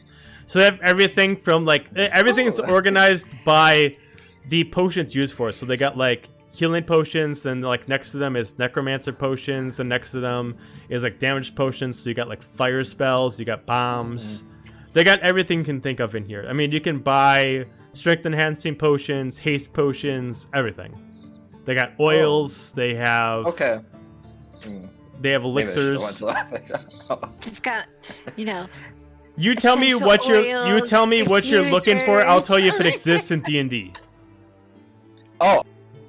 Well, maybe this was the wrong place for it, because I was looking for like a collar for Eos and my scimitar. So maybe I was supposed to go to this. You're looking for that shop. Yeah, right. So the dominatrix shop is 2 down. Oh my god. You're looking for it at the dope store. Sorry. We got copyrights. We can't do Spencer's in here. So You're looking for the adult No, we store. waited for my can and Spencer. So. You're looking for, you know, what is it? Next to the fin. yeah, Next to the fin. yeah. If you want to go find some accessories for EOS, you have to go to the armor shop. Okay. Because it'd be like their wares. So you head over to the armor shop, and just like the smithy, this is decorated in a lot more sapphires. But this one is kind of like set off near the glass of the area. So it's like decorated in a lot of stuff. It has like, not only is it like a lot of armor and wares, but it also seems like a souvenir shop. So it's a lot of like, oh, touristy, like, oh, welcome to Everest Kingdom. And you can get like a shirt that's designed with like the Leviathan on it and shit. Oh my god, you need to get a shirt that says I came to the Everest Kingdom. And I only got this shirt. Oh my god. Where is the item shop? This is the wear shop, so it's armor and wares. Oh my god, I am totally trying that with Elle with a giant shirt that says "Came to the Everest." Like you first walk in, there's a few people like. Too big. So just like a regular mall shop, they got mannequins, so they got like armor. But immediately you walk in, it's like one of the mannequins like wearing a shirt like it says like "I heart the Everest Kingdom," and like you know like. This is becoming a merch store here. Right. Now that I know that's there, I want to go there. Yeah. I'm gonna walk out with matching t-shirts. Oh my god. Like a bunch of But like the place is like an H&M shop, so you see like a couple teenagers that are coming up. It's like, hello, sir, can I help you? Oh god, teenager. I'm just. Yeah, I feel a little old. Like you see like one Triton like walk up, and like it's a female Triton. She's got like her blue fin, and it's like, and she decided to dye it like gold, and then she's got like tight like faded jeans on, and then she's got like a distressed shirt. Acid wash mom Yeah. jeans that are actually almost capris that Right. are rolled up, and she has a crop top on. But it's That's like what she's it's very painful to watch. No, it's very like Mad Max, because she also is like wearing armor, so she's got like a pauldron on, and then she's got like a little bit like armor on like this, like she's wearing like a bracer and stuff like that. So it's like a mixture of like H&M meets armor kind of a thing. Yeah. But you do see like there's like one section of it that's like all armor, one section of it is like all like clothing, but you can definitely see that like if you walk to the armor section, you feel like the old man, because only like the old people go into the armor section of this place. Gramps, you're ready. You gotta go now. I gotta go now. That's my spot. So I feel old as hell. Like, oh, okay. Probably. So I'm looking. I kind of gesture towards EOS. I'm looking for a collar, like a bigger collar for my Phoenix. You know. Preferably fire resistant. Well, I mean, we got. Are you looking to wear the collar yourself, or are you looking for? No, that's for him. I like this. Corey, as a person, likes this story. Like Eos keeps looking at you every time you say a collar. Eos looks at you angry. It's like, I don't think your Phoenix wants. I mean, you want a collar your creature? Or maybe something like a armor plate or something to go around, just to protect a little bit. And then immediately Eos just like puts on more of a happy face, like, oh, okay, okay, gotcha. And she like kind of like directs you over. She directs you over to, and she's like, well, this is like our companion section for armor, and she's like, I don't. Okay. I mean, I have a cat. I mean, you can get armor for a cat. I don't know. I Get, don't like the little matching collars. like with the little clearly matching she does. police She's not flag. like a salesman. She doesn't know how to work with this, but she's like, I mean, here's the stuff. If you need my help, I'm over here. I've been Erica, and then like walks away, and then like just like fucking walks What off. is she now? And then I'll be like, Erica. She a changeling to what she now. Damn it! It's too bad Carter's She not walks there. away, like- Stupid joke.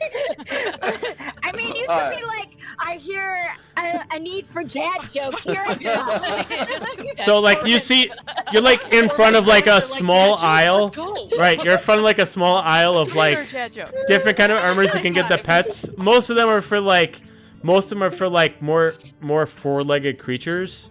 You do see that there is stuff for like birds, but some of them wouldn't necessarily fit eels properly. But you can maybe get it like adjusted to fit. Like some of them are kind of like if you decided to get like if you had like a like if you went over to a store and you had a pit bull, but like all the stuff are meant for dogs that don't have bigger shoulders. Like you could maybe get like someone to like sew something to make it bigger. But you couldn't do it here. You'd have to have someone else do it for you. Or I think they're called like the jesses or whatever that they put on the feet. Like you don't necessarily do something on your right on the. On So the like neck, you could get armor like, that would essentially be like little Falcon armor, but you'd have to get adjusted somewhere else to fit eels properly.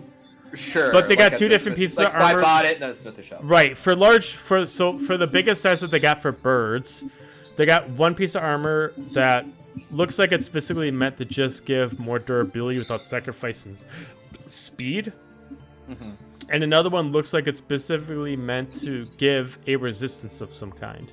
Not essentially increase AC, but it looks like it's meant to give them a resistance to a certain kind of damage, but without actually inspecting it further, it doesn't necessarily say what the full resistance is. I would probably go for durability, so like maybe an AC boost or something. Okay, so the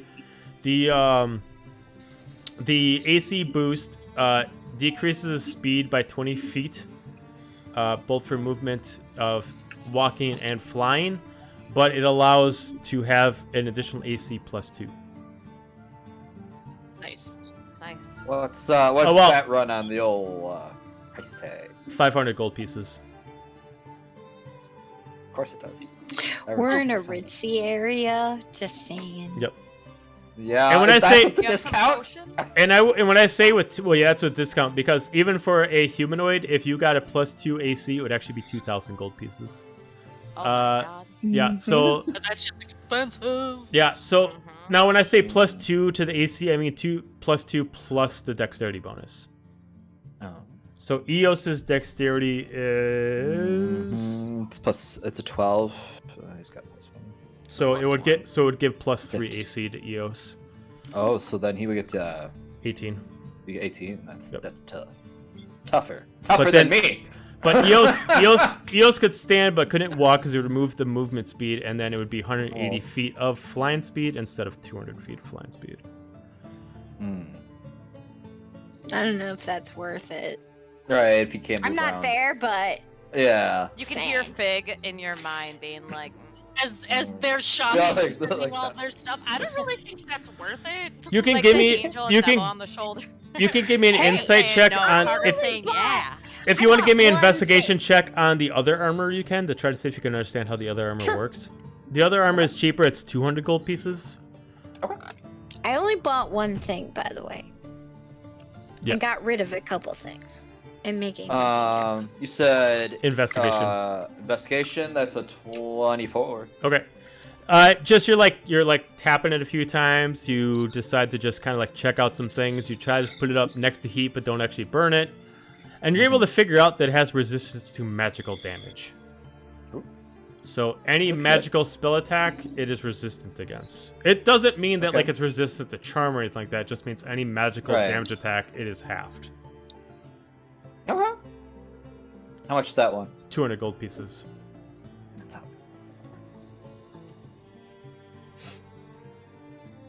So it wouldn't increase AC or anything like that. It would just be any time a magical spell attack had hit, it would just be half damage. Yeah.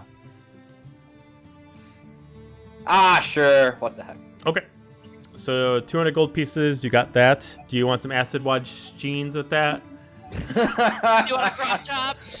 You want a crop top that says Avarice Kingdom on it? Like immediately as you're doing that, you immediately see like a lizard folk like female walk past you, and she's wearing like a cut like V neck I love Everest Kingdom shirt with like some acid wash shorts on, kind of like that. If you throw it in for free, we can help promote, but I ain't gonna buy it. Okay. No. All right. Probably get a sticker for free. That's probably what it is. Anywhere else anybody else wants to go? Corbin I wants would to like- go. Yeah, I need to go get. I want to go look at potions and. So you want to go to IKEA? To wherever staff lady is, because I'm hoping to get said staff and trade of potions, but we'll You want to go to the witch? Gotcha. Yes. Okay. I will go to the smithing shop then. That has all. Okay, and then Cargrim, where are you going? While Cargrim was like digging through the bag and he found the potions, he realized that he still has some swords in his bag that he's been hanging on to. So, quick question before I actually do something outside of character. You said tomorrow is the party, so today is just shopping, then we get a long rest, then party. Correct. Okay, so then Cargrim's gonna use sending to reach out to everybody and be like, does anybody use a sword? I need. Are you kidding me, Gramps? Have you not like known me? Okay, so where are you at? I'm Sending going to the potion shop.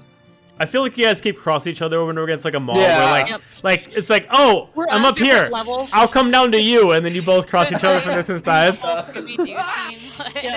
Just like last week at a Red Fair. Yakety sax in the background. Okay, So you guys meet up. I'll meet you. we meet up. Yeah. I'm Okay. giving Corbin, Swords that he's are just gonna basic. meet up with Corbin and be like, you. And then reach into the bag of holding and hand him the Dragon Slayer sword, and then be like, wait a minute. And then reach in and give him the Blade of the Forgotten Father. Be like, they're your problem now. Okay, bye. Okay. All right. So you got the dragon sword and blade of Forgotten Father. Okay. Got it. Yay. A sword?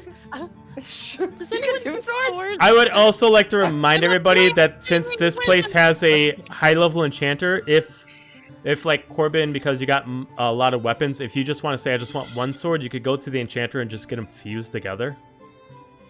Ooh. Same thing That's for gonna you. cost money that I don't have. Same thing for you, Cargrim. If you wanted to say I got extra axes and stuff like that, I don't want, but I just want to put all these together, you can try to pay for them to get fused together to become one good axe. Okay. Like Man. there's no limit to how much of a champ. Well, that'd be in the enchantment shop. Okay, let's go check it out. Okay. So you head over to the enchantment shop, which this one is a little bit more like mystic than the rest. Like it has, outside of it has like lanterns out of it that has like this purple smoke that's like lighting around it. As you walk in, you see a couple of people sitting there, and they both look like they are alchemists. They both are mixing with different kind of potions at the time. They don't really have anything on the walls, but on their back shelf, they got different kind of elixirs and potions you've never seen before. Like, they all look like they're custom-made stuff. But you do see, like, inside of the front desk, the counter where you'd buy anything, there are, like, the most peculiar swords and bows that are in their cases. Each of them having some kind of enchantment that just grabs your attention as a cleric. None of them seem cursed or evil by any means, but they just seem like they have like the perfect precision and care that makes them one-of-a-kind pieces. As if you went to like an antique shop and like you found that one perfect piece that's like, it hasn't been bought by the right person yet. Cool. Do I see a warhammer in there? You don't see anything. The only two weapons you see in there is a bow and a sword, but they do advertise that they okay. do customize weapons that you already own. They don't sell weapons, but they'll take weapons you have and they will make them better. Got it. Okay. I heard that you guys could take two of the same weapon and just kind of smash them together into one. I mean, that it's very very plain to say, but yeah, as he kind of like smokes on a large pipe that's burst out the smoke of the same thing as the candelabras, he looks at you. I mean, we have a more elegant way of doing it, but yeah, we extract the powers out of multiple weapons and we put it in the weapon of your choice. Cool. Yeah. Could you do that with these two? And then he's gonna pull out both of his great axes. Okay. I have a Titan great axe and obsidian great axe. All right, let me pull up your weapons. So I gotta remember the stats, and I can tell you what I can do with them, and how much it would cost. $1 billion. So do you want me to tell you, or you got it? I gotta pull them up real quick. Hang on. Okay. $1 million. Right. And you all can do this too. You don't have to. All right. So, Avra's Titan Great Axe. Is that what it is? Titan's great axe. Oh, there we go. There it is. Okay, that's something And then else. obsidian great axe.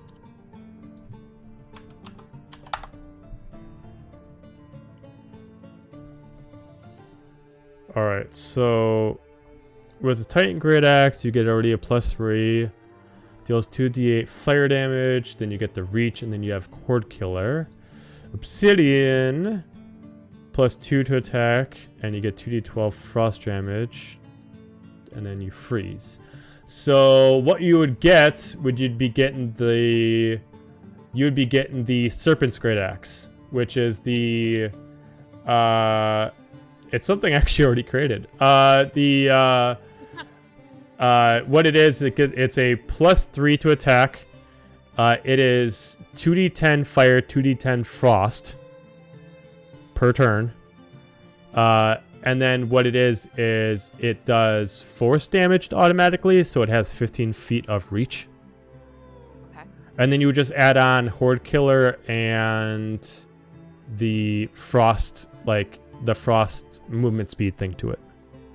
Okay. So it would just be a +3, and then you would get the maximum frost and fire damage with the bonus abilities to both. Nice. What would that run me? Since you're already given us the material, do you have any kind of stones that would help us for enchanting, or do we need to provide those ourselves? Stones. I've got my kidney stones. I was gonna say D stones. And immediately it tells you if you have any sapphires, rubies, emeralds, those are always great for enchanting. They'll bring down the price. Otherwise, for both of these, if we have to provide the enchantments ourselves, I'd probably say about 150 platinum. Well, I already sold my ruby that I had, so I guess 150 platinum it is. Okay. And he immediately grabs the weapons from you, the platinum. And I do have an emerald if you needed one. Are you gonna? I'm not by you, but we can just say that you exchange the emerald if you want. Okay. Since we're not doing anything other than shopping today, I'm gonna be spending more time before I actually pay.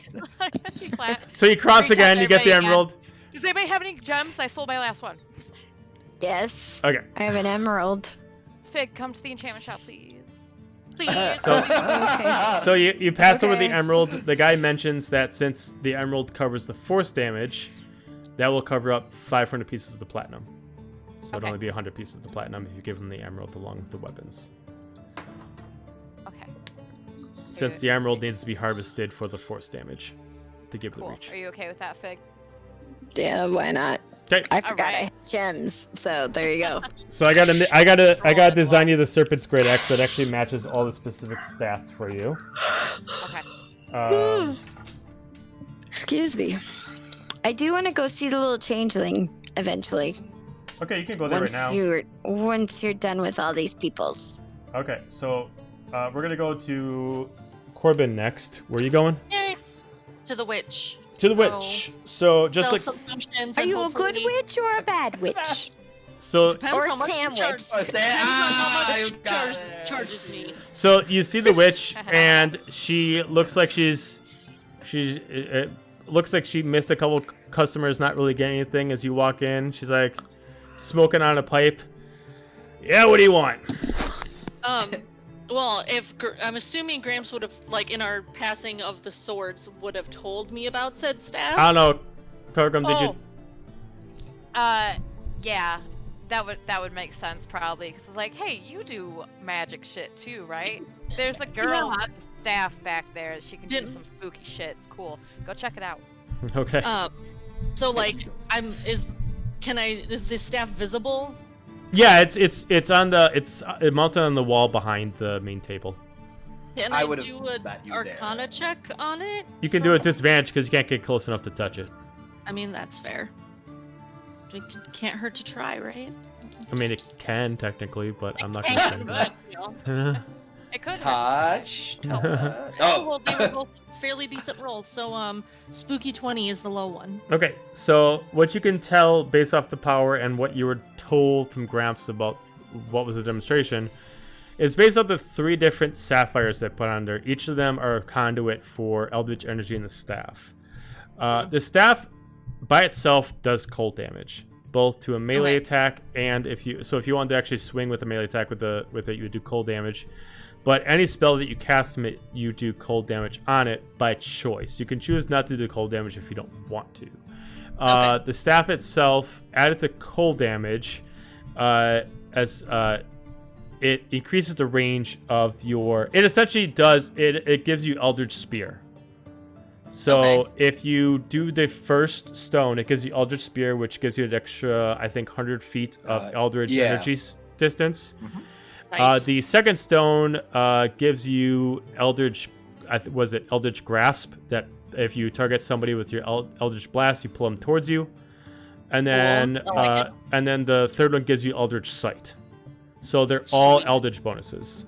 Added to that, if you spend a charge off of it, which are 5 charges, if you spend a charge off of it, you get to cast an additional Eldritch Blast without paying a spell slot for it. Sweet. So you get to add an additional beam by spending a charge, not a spell slot. Okay, cool. And you get 5 charges. My compatriot was just in here not too long ago, a little short dwarf. Probably sold some stuff. Probably not the most, the coolest talkative guy you've ever seen. Yeah, he's totally my bro. Yeah, totally my bro. But I mean, he told me about your bro's this, a tease. Your bro's a big tease. Yeah, I mean, don't I know it? Don't That's I a sentence. know it? Yeah. You should try adventuring him with him sometime. I mean, my goodness, I'm gonna talk about a tease. I'm comfortable here. I don't want to play that game. No. But no, he told me that he was able to sell some potions off of you, possibly buy some potions. He also told me about that staff that you seemed very intrigued by, but I'm kind of, us arcane practitioners are kind of low on the funds, so I was hoping to sell some potions and then see how far along that gets me, because I am intrigued by this staff. Well, we can definitely see what you got. We can see what we can get you. He just pulls out a mini crate, and he's got he's got 10, but he wants to try and at least keep 2 of Hill Giant Strength. He's got 10 potions, but he wants to keep 2 for when he needs to use his gun. That way he can. Selling a Hill Giant Strength gets you 100 gold. So if you want to, if you want to do 8 of them, that'd be 800 gold. Cool. And it was and 800 gold, and I think the staff was 150 platinum, which is 1500 gold, I think. Right. So 800 gold would be 80 platinum. Okay. You're halfway there. Well, I have 300 gold, so Closer. I'm close. So that puts you at 110 platinum. Damn it. You can say cash money now. I don't have cash money. I don't have cash money. That's the whole problem, is I don't have no cash money. Do you take weapons Sounds here like for a sale or you no? problem. It is a me problem. I only take enchanted weapons. If you have any enchanted weapons, I will take them. I do not take standard weapons. I'll pull out the Dragon Slayer and the Forgotten Father so that way she can look at either of them if there's one that tickles her fancy more. She looks at the Sword of the Father, and she's like, all right, you get this to me along with the order you showed. We can call it square. I am A-okay with that. Okay. Wow. Like that. So the 8 potions of Hill Giant Strength, my Peasley Sum of Gold, and the blade. Yep. And I have a new staff, my first, purchase of this goddamn campaign. All right, so I got to make the sapphire staff for you. Ah! You got some good weapons in time for the boss fight. Right? I know, that's why I was like, this is my chance! Oh, anything else for you, Corbin? Nope, I have 0 monies. All right, Hal. So Hal wants to get a scimitar super bad because he does not have a stabby, and the stabby he has sucks. Okay, so there is the smithy, the blacksmith. Yep. That was the plan to be there. Okay. Yeah.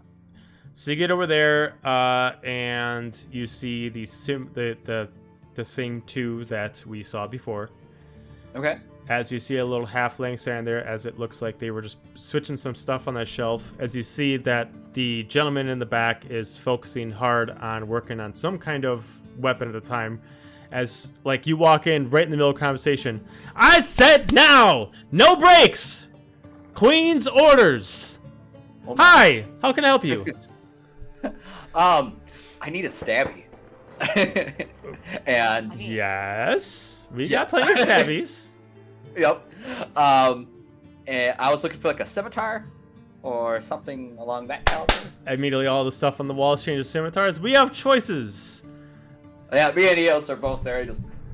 Oh, look at you. Oh, you are just adorable. I could just eat you all up. Oh. He's not for eating. We haven't made that joke before. That's okay. You could pet. He'll take pets, but. So tell me about yourself. What gets this air croaker up in the morning? What would make you want a scimitar? What kind of style would you like? Well, what are you offering? Ew. We're talking about weapons here, sir. I don't know where the confusion is, but I'm trying to read you to tell me what you want. I got scimitars all over the place. You tell me what you want, I can get it for you. I don't. One that stabs really good. Yeah.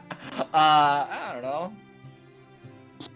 Well, what draws you to having a scimitar? Right. Think She's of trying that. to. Why She's a trying. scimitar of all Well, weapons? because I wanted the scimitar that I couldn't have.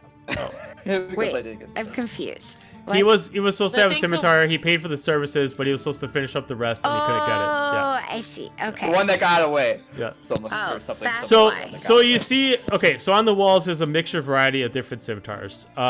Because you're not proficient, you're not used to doing a scimitar, you don't really know the difference between most of them.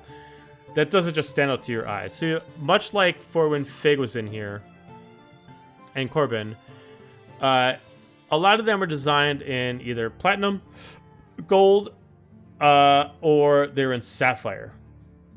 It is pretty easy to notice that all sapphire ones automatically give the bearer an enchantment of water breathing.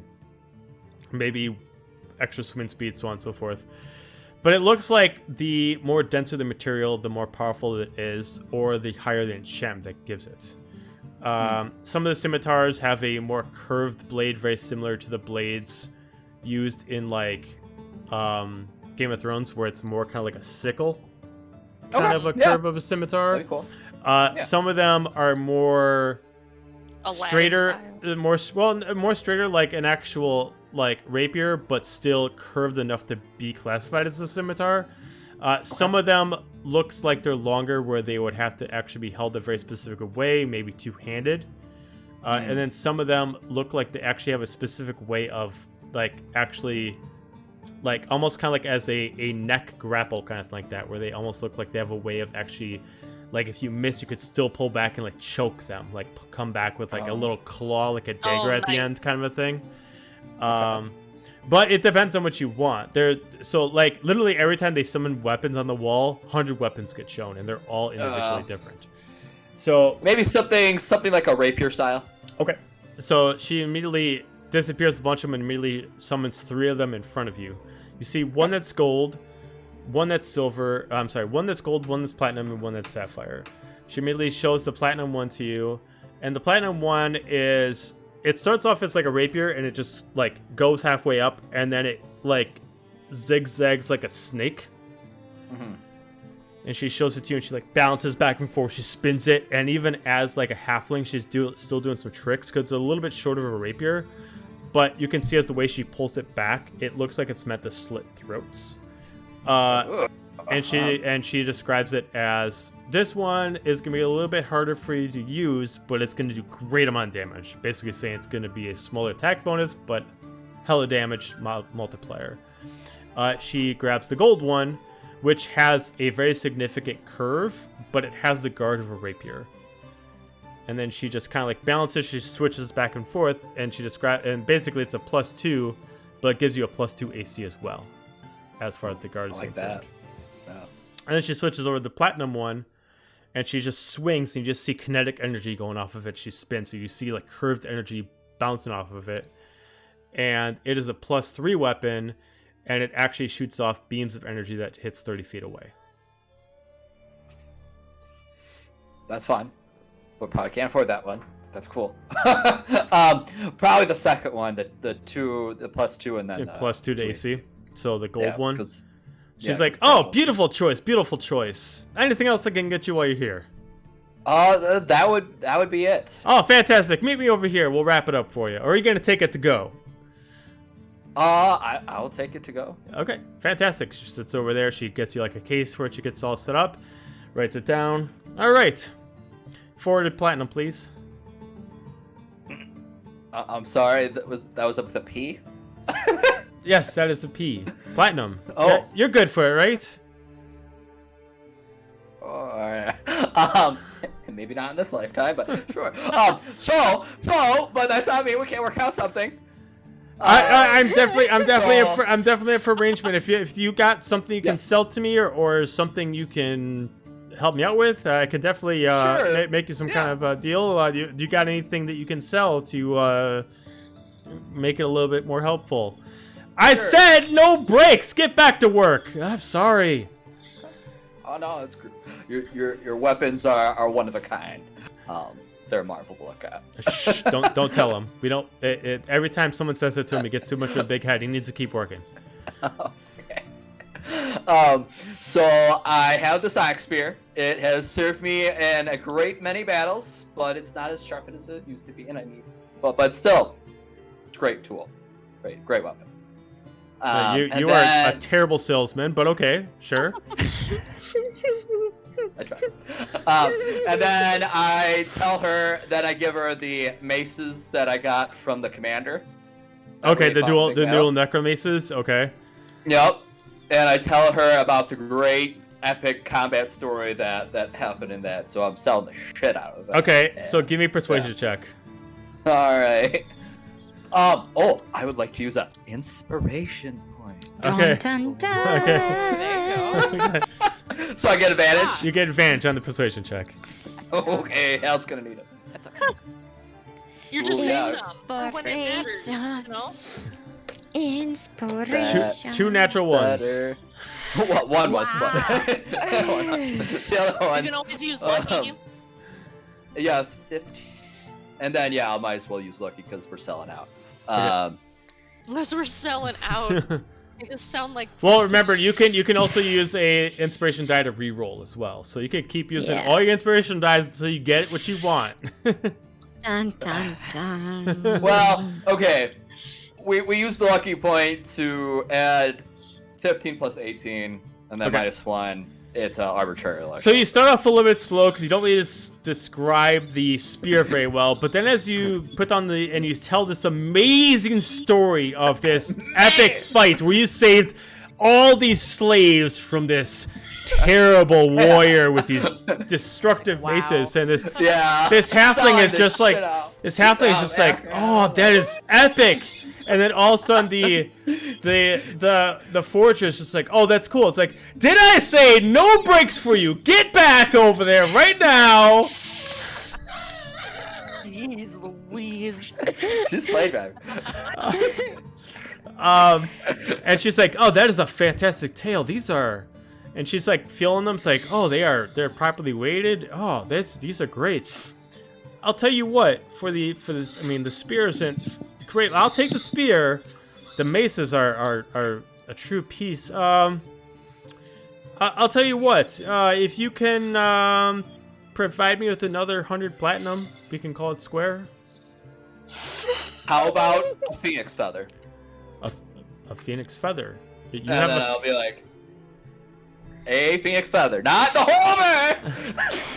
Not the whole chicken, just the feather. I just Immediately, yeah. looking at you like Immediately, what yeah. the Eos fuck? looks at you and just like, we did not agree to you taking my feathers. Who got armor day? Who got new armor though? Dad bought you new armor today. I spent my I need money you to on give a two persuasion feathers check to and a Eos. feather. I need to give a persuasion check to Eos. You gotta persuade you. Yes. It's like clipping a dog's nails. Like, come on, No. come on. I give Draco treats. I'll use the inspiration. Everyone I'll use another gets it. inspiration. Okay. Give We're him not a selling treat for to no. distract him and then point. Actually, just show him 11. the treat. Like, 11. give me your paw. So- And do one at a time. So There you immediately, go. like Give looking him at a Eos, treat. he's like, no. Immediately start like raging fire. No, as you immediately try to take one out, it's like ah! And immediately starts like No. freaking out at you. I give him a hug. I try to calm down. Eos does not get close to you for a little bit. Eos is like hanging like on one of the shelves, like just like giving you like a dead stare. It's like He's so there's He'll be a fine. 5-foot bird hanging on a shelf. yeah. Flaming 5-foot bird. So obviously the phoenix feather isn't gonna work. So you got 100 platinum. No. Hmm. I will do a task though. I'm always up for an adventure. We You're up- are always up. We you're up for are an always adventure. up for an adventure. Okay, Wait, so you did not sign Who's us we? up for this. Is So- you. No, This is yeah. you. So Yep. you look like you can at least sneak into a couple pockets. I don't know. I'll try something. So tomorrow at the event, unfortunately, there is someone there that is another shopkeeper that is copying a lot of my wares. Okay. And they're making a decent penny off of it. And they keep all their journals of all their logs, including my information inside their logbook. I would think that two could play this game, and I would like that book for myself, so I know all their own information. If you can, I will have this boxed up for you. We'll take the onyx spear. We'll take the 2 maces. I will have this all boxed up for you. I will bring the weapon to the event tomorrow. When I give it to you, if you can give me the book, we'll call it square. Sure. Says the person who's not sneaky. Oh, Give a You're a plus giant 15. bird. Hell, I have You're plus a 15. It's stealth. I'll be fine. I'll be fine. I mean, you're a giant bird. Yeah. The sneak a secret agent. Quick side note. Yeah. The merging of the 2 great axes won't take more than a day, will it? They just described they'll drop it off to you during the event. Oh, okay, perfect. Okay, just want to double check. The way that so for Hal, the way to describe this person is this shopkeeper is she long darker hair or long grayer hair. She's a tiefling. She runs the alchemy shop. If you can get the book from her, Okay. that's what I need. She'll be sitting on the opposite side of the table for me tomorrow. So if you can't find her, just look for me, and then she'll be on the opposite side. She usually keeps 2 satchels on her, so if you can somehow get it out of her satchel, that's where she'll keep it. The book itself is leather bound, and it has I don't know if you speak Celestial at all, but it has the words of all engravings live long.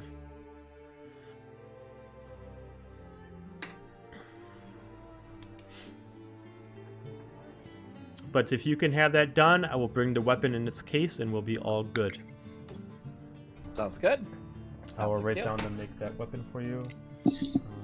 Try this again. One more time. Never do. It will be mine. Don't get caught by the queen. Okay. Are you supposed to kill this person? No, just steal. Just steal. Corbin. Oh, okay. Still, don't get caught by the queen. Corbin and our Cargrim, is there anything left you two want to do? Go get a drink and hope Cargrim pays. Fair enough. All right. Fig. Drinks sound great. So you start heading your way over to where you're told where the family of the adopted changeling is.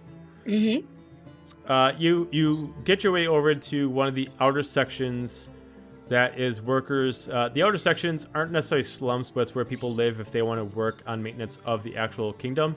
It looks more like specifically out of time constraints where they're closer to the outer side, so it's easy for them just to like leave their house and just leave the kingdom and like float outside and like work on the area instead of having to cross into the whole thing. Makes sense. And you find the two that is described to you as an elf female and a Triton male that had to adopt to have a child, and you find them working on one of the elevators that has malfunctioned. Okay. They're both working on the elevator right now, but the changeling's not with them. I mean, obviously the changeling's not working. They're probably at the house. Yeah. I just go up to him. Sorry to bother you, but I was directed to you guys because you adopted a child of an interesting race. Yes. Can I ask you your name before we give you any more information? My name's Fig, and I am a changeling. So I just make an effort to try to meet any of the ones that are left, seeing that so many of us have been killed. The female kind of like opens her eyes very wide, like, oh my god. Immediately like, oh, well, you know, we haven't found the changeling other than her at all. I mean, she was our last shot at finding the child, but I hope you understand we don't want to just invite you in our house, but if you want to meet us out for dinner, we can go get dinner, and if you want to meet her, you can. Yeah, that's fine. I understand secrecy. Okay.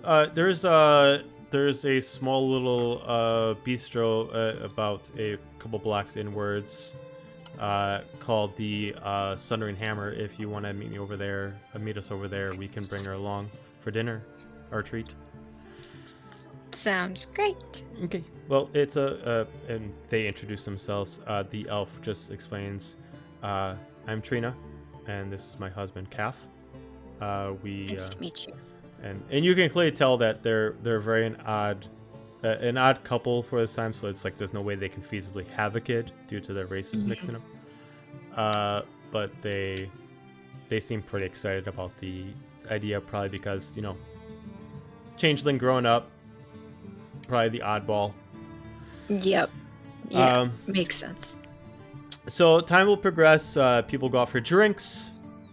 You guys find a bar, get some drinks, and we'll move things along. Fig, you find your way over to the bistro. The place itself is one of the few places around in this side that's not just a bar. It actually has. You immediately come in and you immediately smell different kind of stews and teas and worm, like kind of like a ciderish kind of smell. Very kind of fall kind of smells that coming from this place, as it's like the one, like think of it like the one organic shop in a town of bars. Makes sense. Yeah. As you come in, you sit down and you see, before you sit down, you see them sitting there and you see them with what looks like a human female. But you can clearly see that she's really, really focusing, like really hard. Like she's like keeping her eyes closed and like she's shaking. And you can clearly tell that she's having a hard time, like she has to like fully concentrate to keep her form. As they immediately get up and they're like, oh, over here, as they push a chair open for you. As they got a couple of waters and they've already have like the place looks like it kind of like has like a teapot for the center with teacups around the table, and they have like a teacup already set for you. As you have an inviting smell of what smells like a black like hibiscus tea. Ooh, nice. To the table. As, some like oolong. Yeah. Yeah. As they reintroduce themselves to you. As they immediately look over and she won't open up her eyes, like, Cass, our friend is here to meet you. And she opens up her eyes and her eyes just go to silver as like some of the pigment of her skin starts going as she can't concentrate anymore. As she just kind of like covers like her face, like trying to hide like the pigmentation. And so I make my eyes go to silver. As she just kind of like peeks through and she just kind of like looks as her eyes, like she allows her eyes to stay silver as she kind of like looks at you with a crooked face, and she starts speaking in Elvish to you. Which is good because I know. Okay, good. Elvish. It seems like their native language that they teach her is Elvish. As she's just like, hello. I just say, hi. I'm Cass. What's your name? My name is Fig. Are you? Yes, I'm this. We're called a changeling. Oh. That's what our species is called. And like the mother immediately is like, I told you that you're not an oddball. There's other people like you around. You're actually very special. There's not many of our species' children left. As she kind of like looks with like a crooked smile as she kind of slowly starts putting her arms down, you kind of start seeing like her 4 straight hair starts like curling into like silver, like small little strands. Like her natural hair is like almost kind of like a small little short curls of silver hair. And just like how your hair would grow, like your no hair grows on the side, so it's kind of like almost like a faux hawk of like curls. And she's still trying to like hold within the coat to make sure no one else sees, but you see, just to make sure feel more comfortable, like her parents are kind of like holding on the sides of her while only you can really see, and like unless a waitstaff comes to the table, no one else can really see. What are you using to focus? I'm just thinking of just my happy place. You should think of a very strong memory and also concentrate on what form you want to be. If you've seen a form, at least for like an hour or so, you can take any form you want.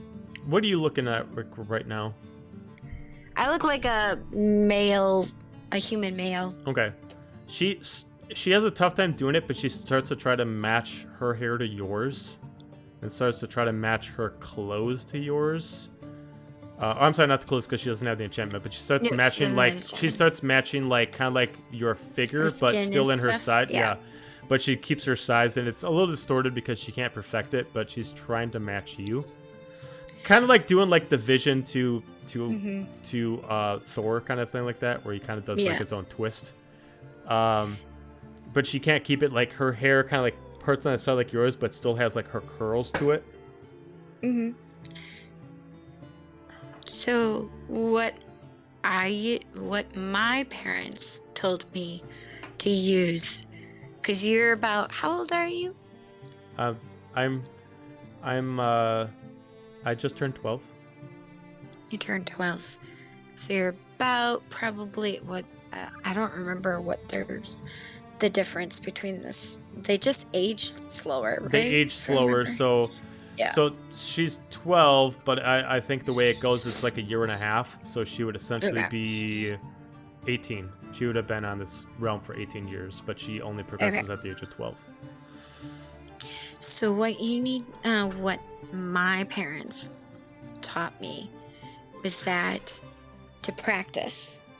When you find a place, like if you find in your room or anything like that, practice on other forms, seeing different forms, and try. Stare in like a looking glass or in a bowl of water, and just practice on different forms that you saw that day, and try a new one each day. You can kind of see that, like, she's looking at you, but she occasionally looks to someone behind you. And then, like, you randomly see her kind of focusing, and then she starts getting, like, a golden pigment in her eye, and she starts changing into a different female form. And if you choose to look behind you, it seems like she's looking at a girl similar to her age, but human, with golden eyes and blonde hair. And she's trying to focus, and she's trying to really hold on to that, and she keeps looking at the girl, and she's like smiling, happy, and she's trying to change into that look, and she's really trying to focus and be happy with the look. Eventually, you will, once you get a little bit older, you'll be able to make your own form on a combination of sums that you've seen. I've changed multiple different forms, and I also have an enchantment, which maybe your parents will be able to find a mage that can make one for you. But it also helps to change other portions, so it doesn't just change. I have control over changing my height and my also clothing at the same time because of it. She like kind of like reaches forward and she starts pulling like on your sleeve, and she's like, it feels real. It's amazing. Like you can kind of see that like she's had some problem like growth spurts where she accidentally turned into someone too big and she ripped through some of her clothing. Like almost like she's having night terrors and she accidentally changes into something that she's afraid of, and then she goes too big or too small. I look at the parents and I go, you might want to find her some tea to help with the actual night terrors. That's common with when you're small. They look at each other, they look at you. Do you have anything you could recommend? Well, my stuff is probably a little bit too strong, but I would say just a dream tea of some sort. It will help. If you talk to an alchemist, they'll probably be able to give you one that would be appropriate for her age.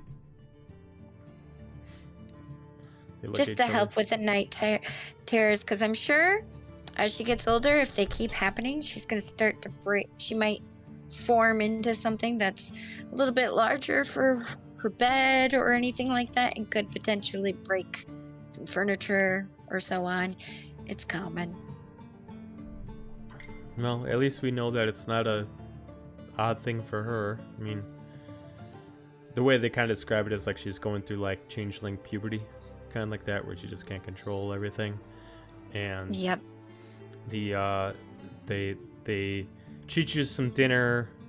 You get like very vegan options here of different kind of things that are grown only on this island or in these waters, and you're treated to a nice dinner while everybody else goes have dinner at assuming a tavern, and you guys have drinks. Free game. Yes, I will buy. I'll let the parents know when she gets old enough to be an adult. Let her know to limit the amount of alcohol she consumes. It will make it so it'll be hard to focus. Oh, and to keep your form. Sure. Yeah. I mean, she's already having a tough time concentrating. You know, it makes sense that she can't have anything inebriating her. I mean. Yep. That makes sense as they look at each other, and then they just kind of like stand up, and after you guys done eating, they just both shake her hands, and like, this means so much for us, but not only for us, for her, as she immediately takes off her cloak and she shows herself off to everybody. She runs over and she gives you a big hug, and she like holds you across, and she feels a little more comfortable about showing off her more grayish skin, as she notices nobody really seems alarmed by her look, as she just kind of seems a little more comfortable to show it off now. And I look at the dad and I tell him, when we were in the Underdark, because I'm actually originally from the Underdark,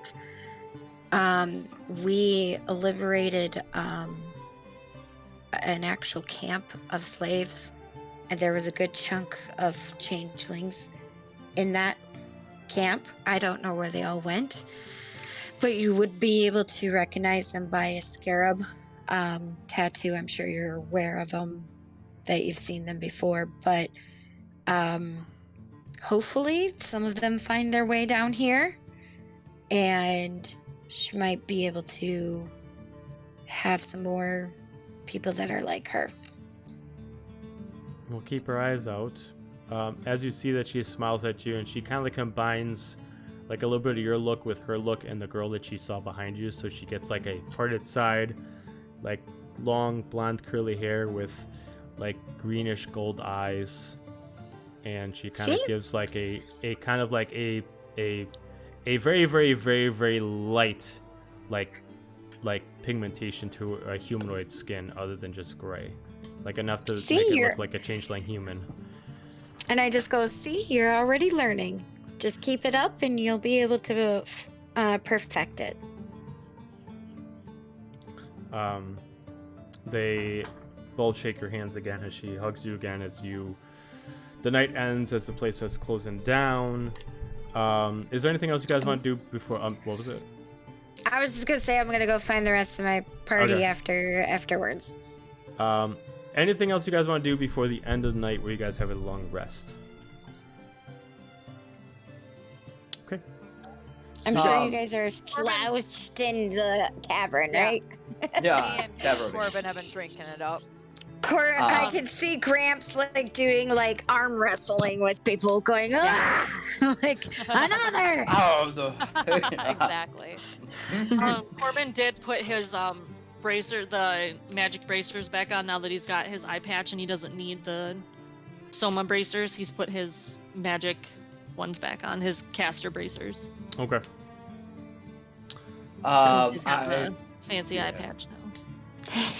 I bought Eos some food, and where I'm apologizing to him, I'm like, I'm sorry, I'm a bad dad, and I didn't mean to do that to you, or take a feather or anything.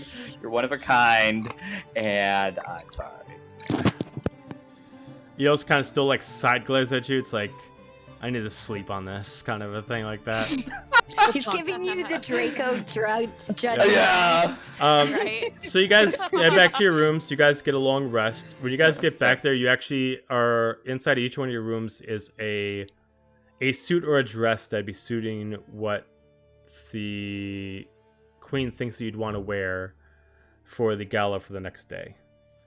You all have your long rests. We're gonna skip perception checks, and I'm gonna go through what you guys see, and then that'll be the end of this session. So, Ooh. So the gala would be next session. Yep. So we'll have one more session of this, and then the following session. Yep. And then next session is shit hits the fan. So Corbin, you have a dream again, and you start seeing these people again, and you start seeing the ones that you saw on the wall. And with the knowledge you know, you start kind of putting two and two together, and you start figuring out who these people are and who you are. You don't know exactly who you are, but you can easily assume that you were a guardian back in the day. Dun, dun, dun, dun. You don't know whose house you were a guardian for, but you were a guardian. And you can see that all these people that you can see in this vision were guardians too. And Guardians being more like a knight? No, like guardians just more like the Great Journey. Okay, Great Journey Garden. Yeah, they've all had to Guardian. sacrifice themselves for the Great Journey. Because remember, up until campaign 1, everybody thought that one of the guardians had to be sacrificed to the plague to become the next plague king. All these people sacrificed themselves for their chosen person to be the plague king or queen. So you would have been one of those people who chose to sacrifice yourself towards your chosen person to give up your life freely to become. So all these people still live somewhere, and they think that they are like you, where they don't have any memories that have been created, and they don't know that they were living thousands of years ago during some of the great journeys. Okay. Fig, Corbin needs therapy. did you drink? Fig, did you drink any tea? Yeah, this time Okay. I would have. Okay, so this time when you watch a dream, you have more control of what's happening. You still see the place in flames, but you're able to focus on almost like time is stopping.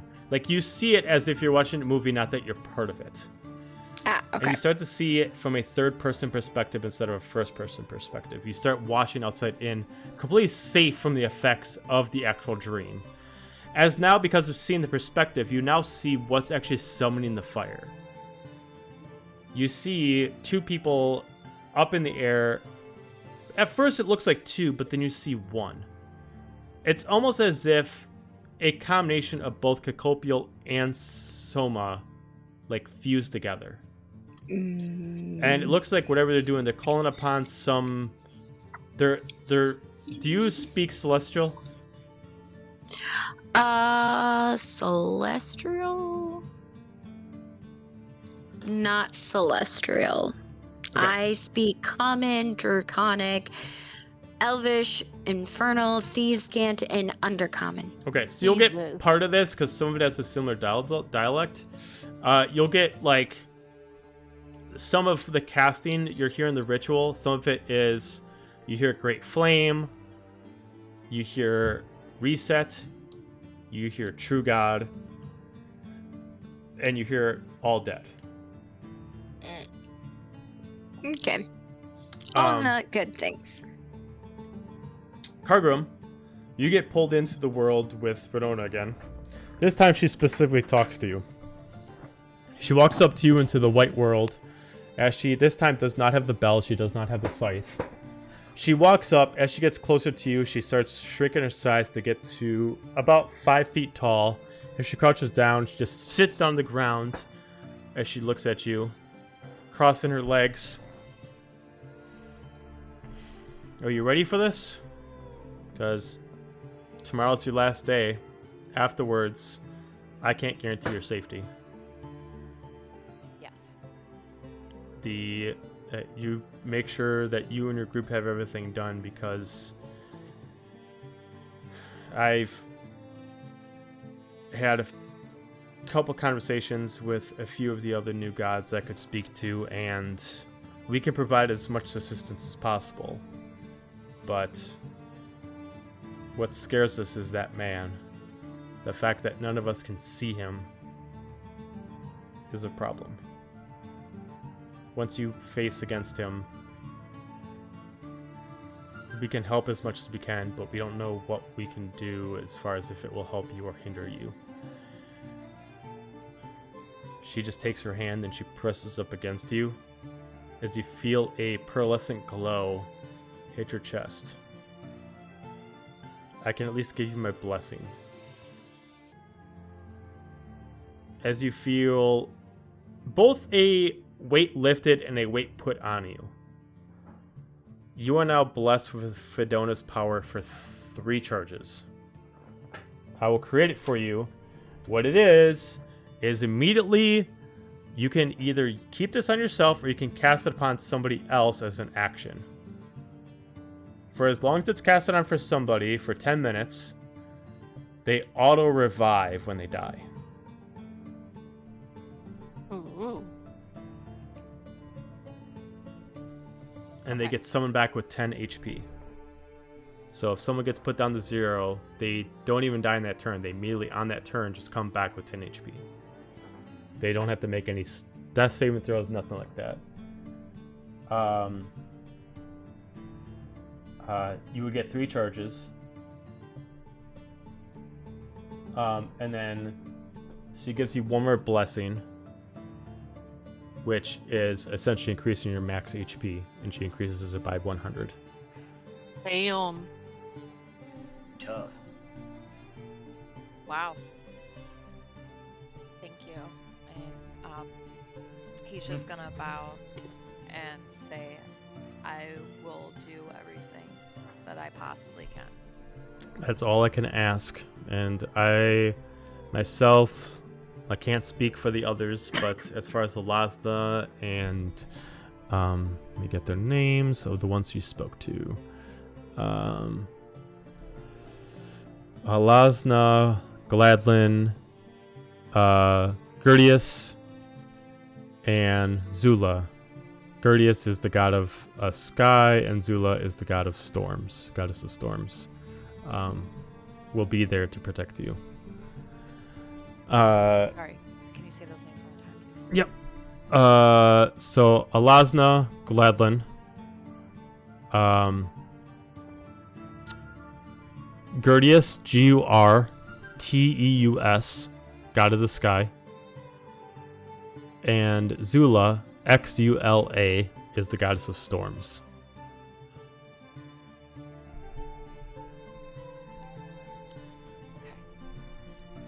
Do none of the old gods exist anymore after these 50 years? Nope. They sacrifice themselves to imprison. They sacrifice themselves for the new world. Oh, okay. I just wanted to make sure. I was just curious. What is Thank you. the god of again? Which one? Rebirth. Oh, Alazna? Yeah, Alazna is the god of rebirth. She is also called the Soaring Flame. That, but not what she was the god of. I'm like, that, I don't know what that means. Yeah, god of rebirth, angel bearing large black wings and have an aura of fire, sometimes believed to be a phoenix. Due to the belief of her being one of the original gods, her following is great and rarely seen. That's because she also would burn everything if she comes onto this plane of existence. Exactly. Finally, because like a true phoenix, kill things. Boom.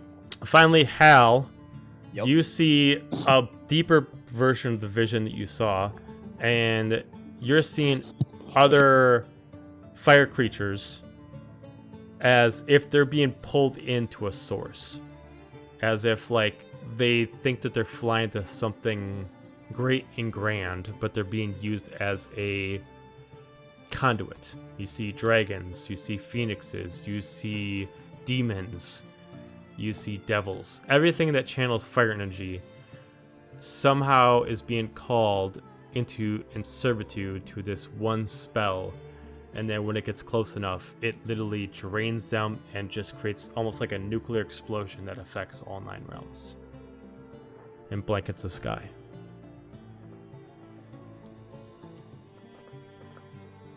You know it as you hear the word only as the calamity. Oh no. Oh, the calamity. You all can click your long rest button if you want to, and that is where we're going to end it for the night. Oh, Alright, hooray. Cool. Definitely will sleep good tonight. Yeah. Everybody, thank you for watching the stream. We'll be back on next Thursday. Hopefully we'll have Elle with us, and we will have the gala followed by the official last sessions. Shitstorm. The countdown begins. Thank you all for watching. Dun. Ooga booga.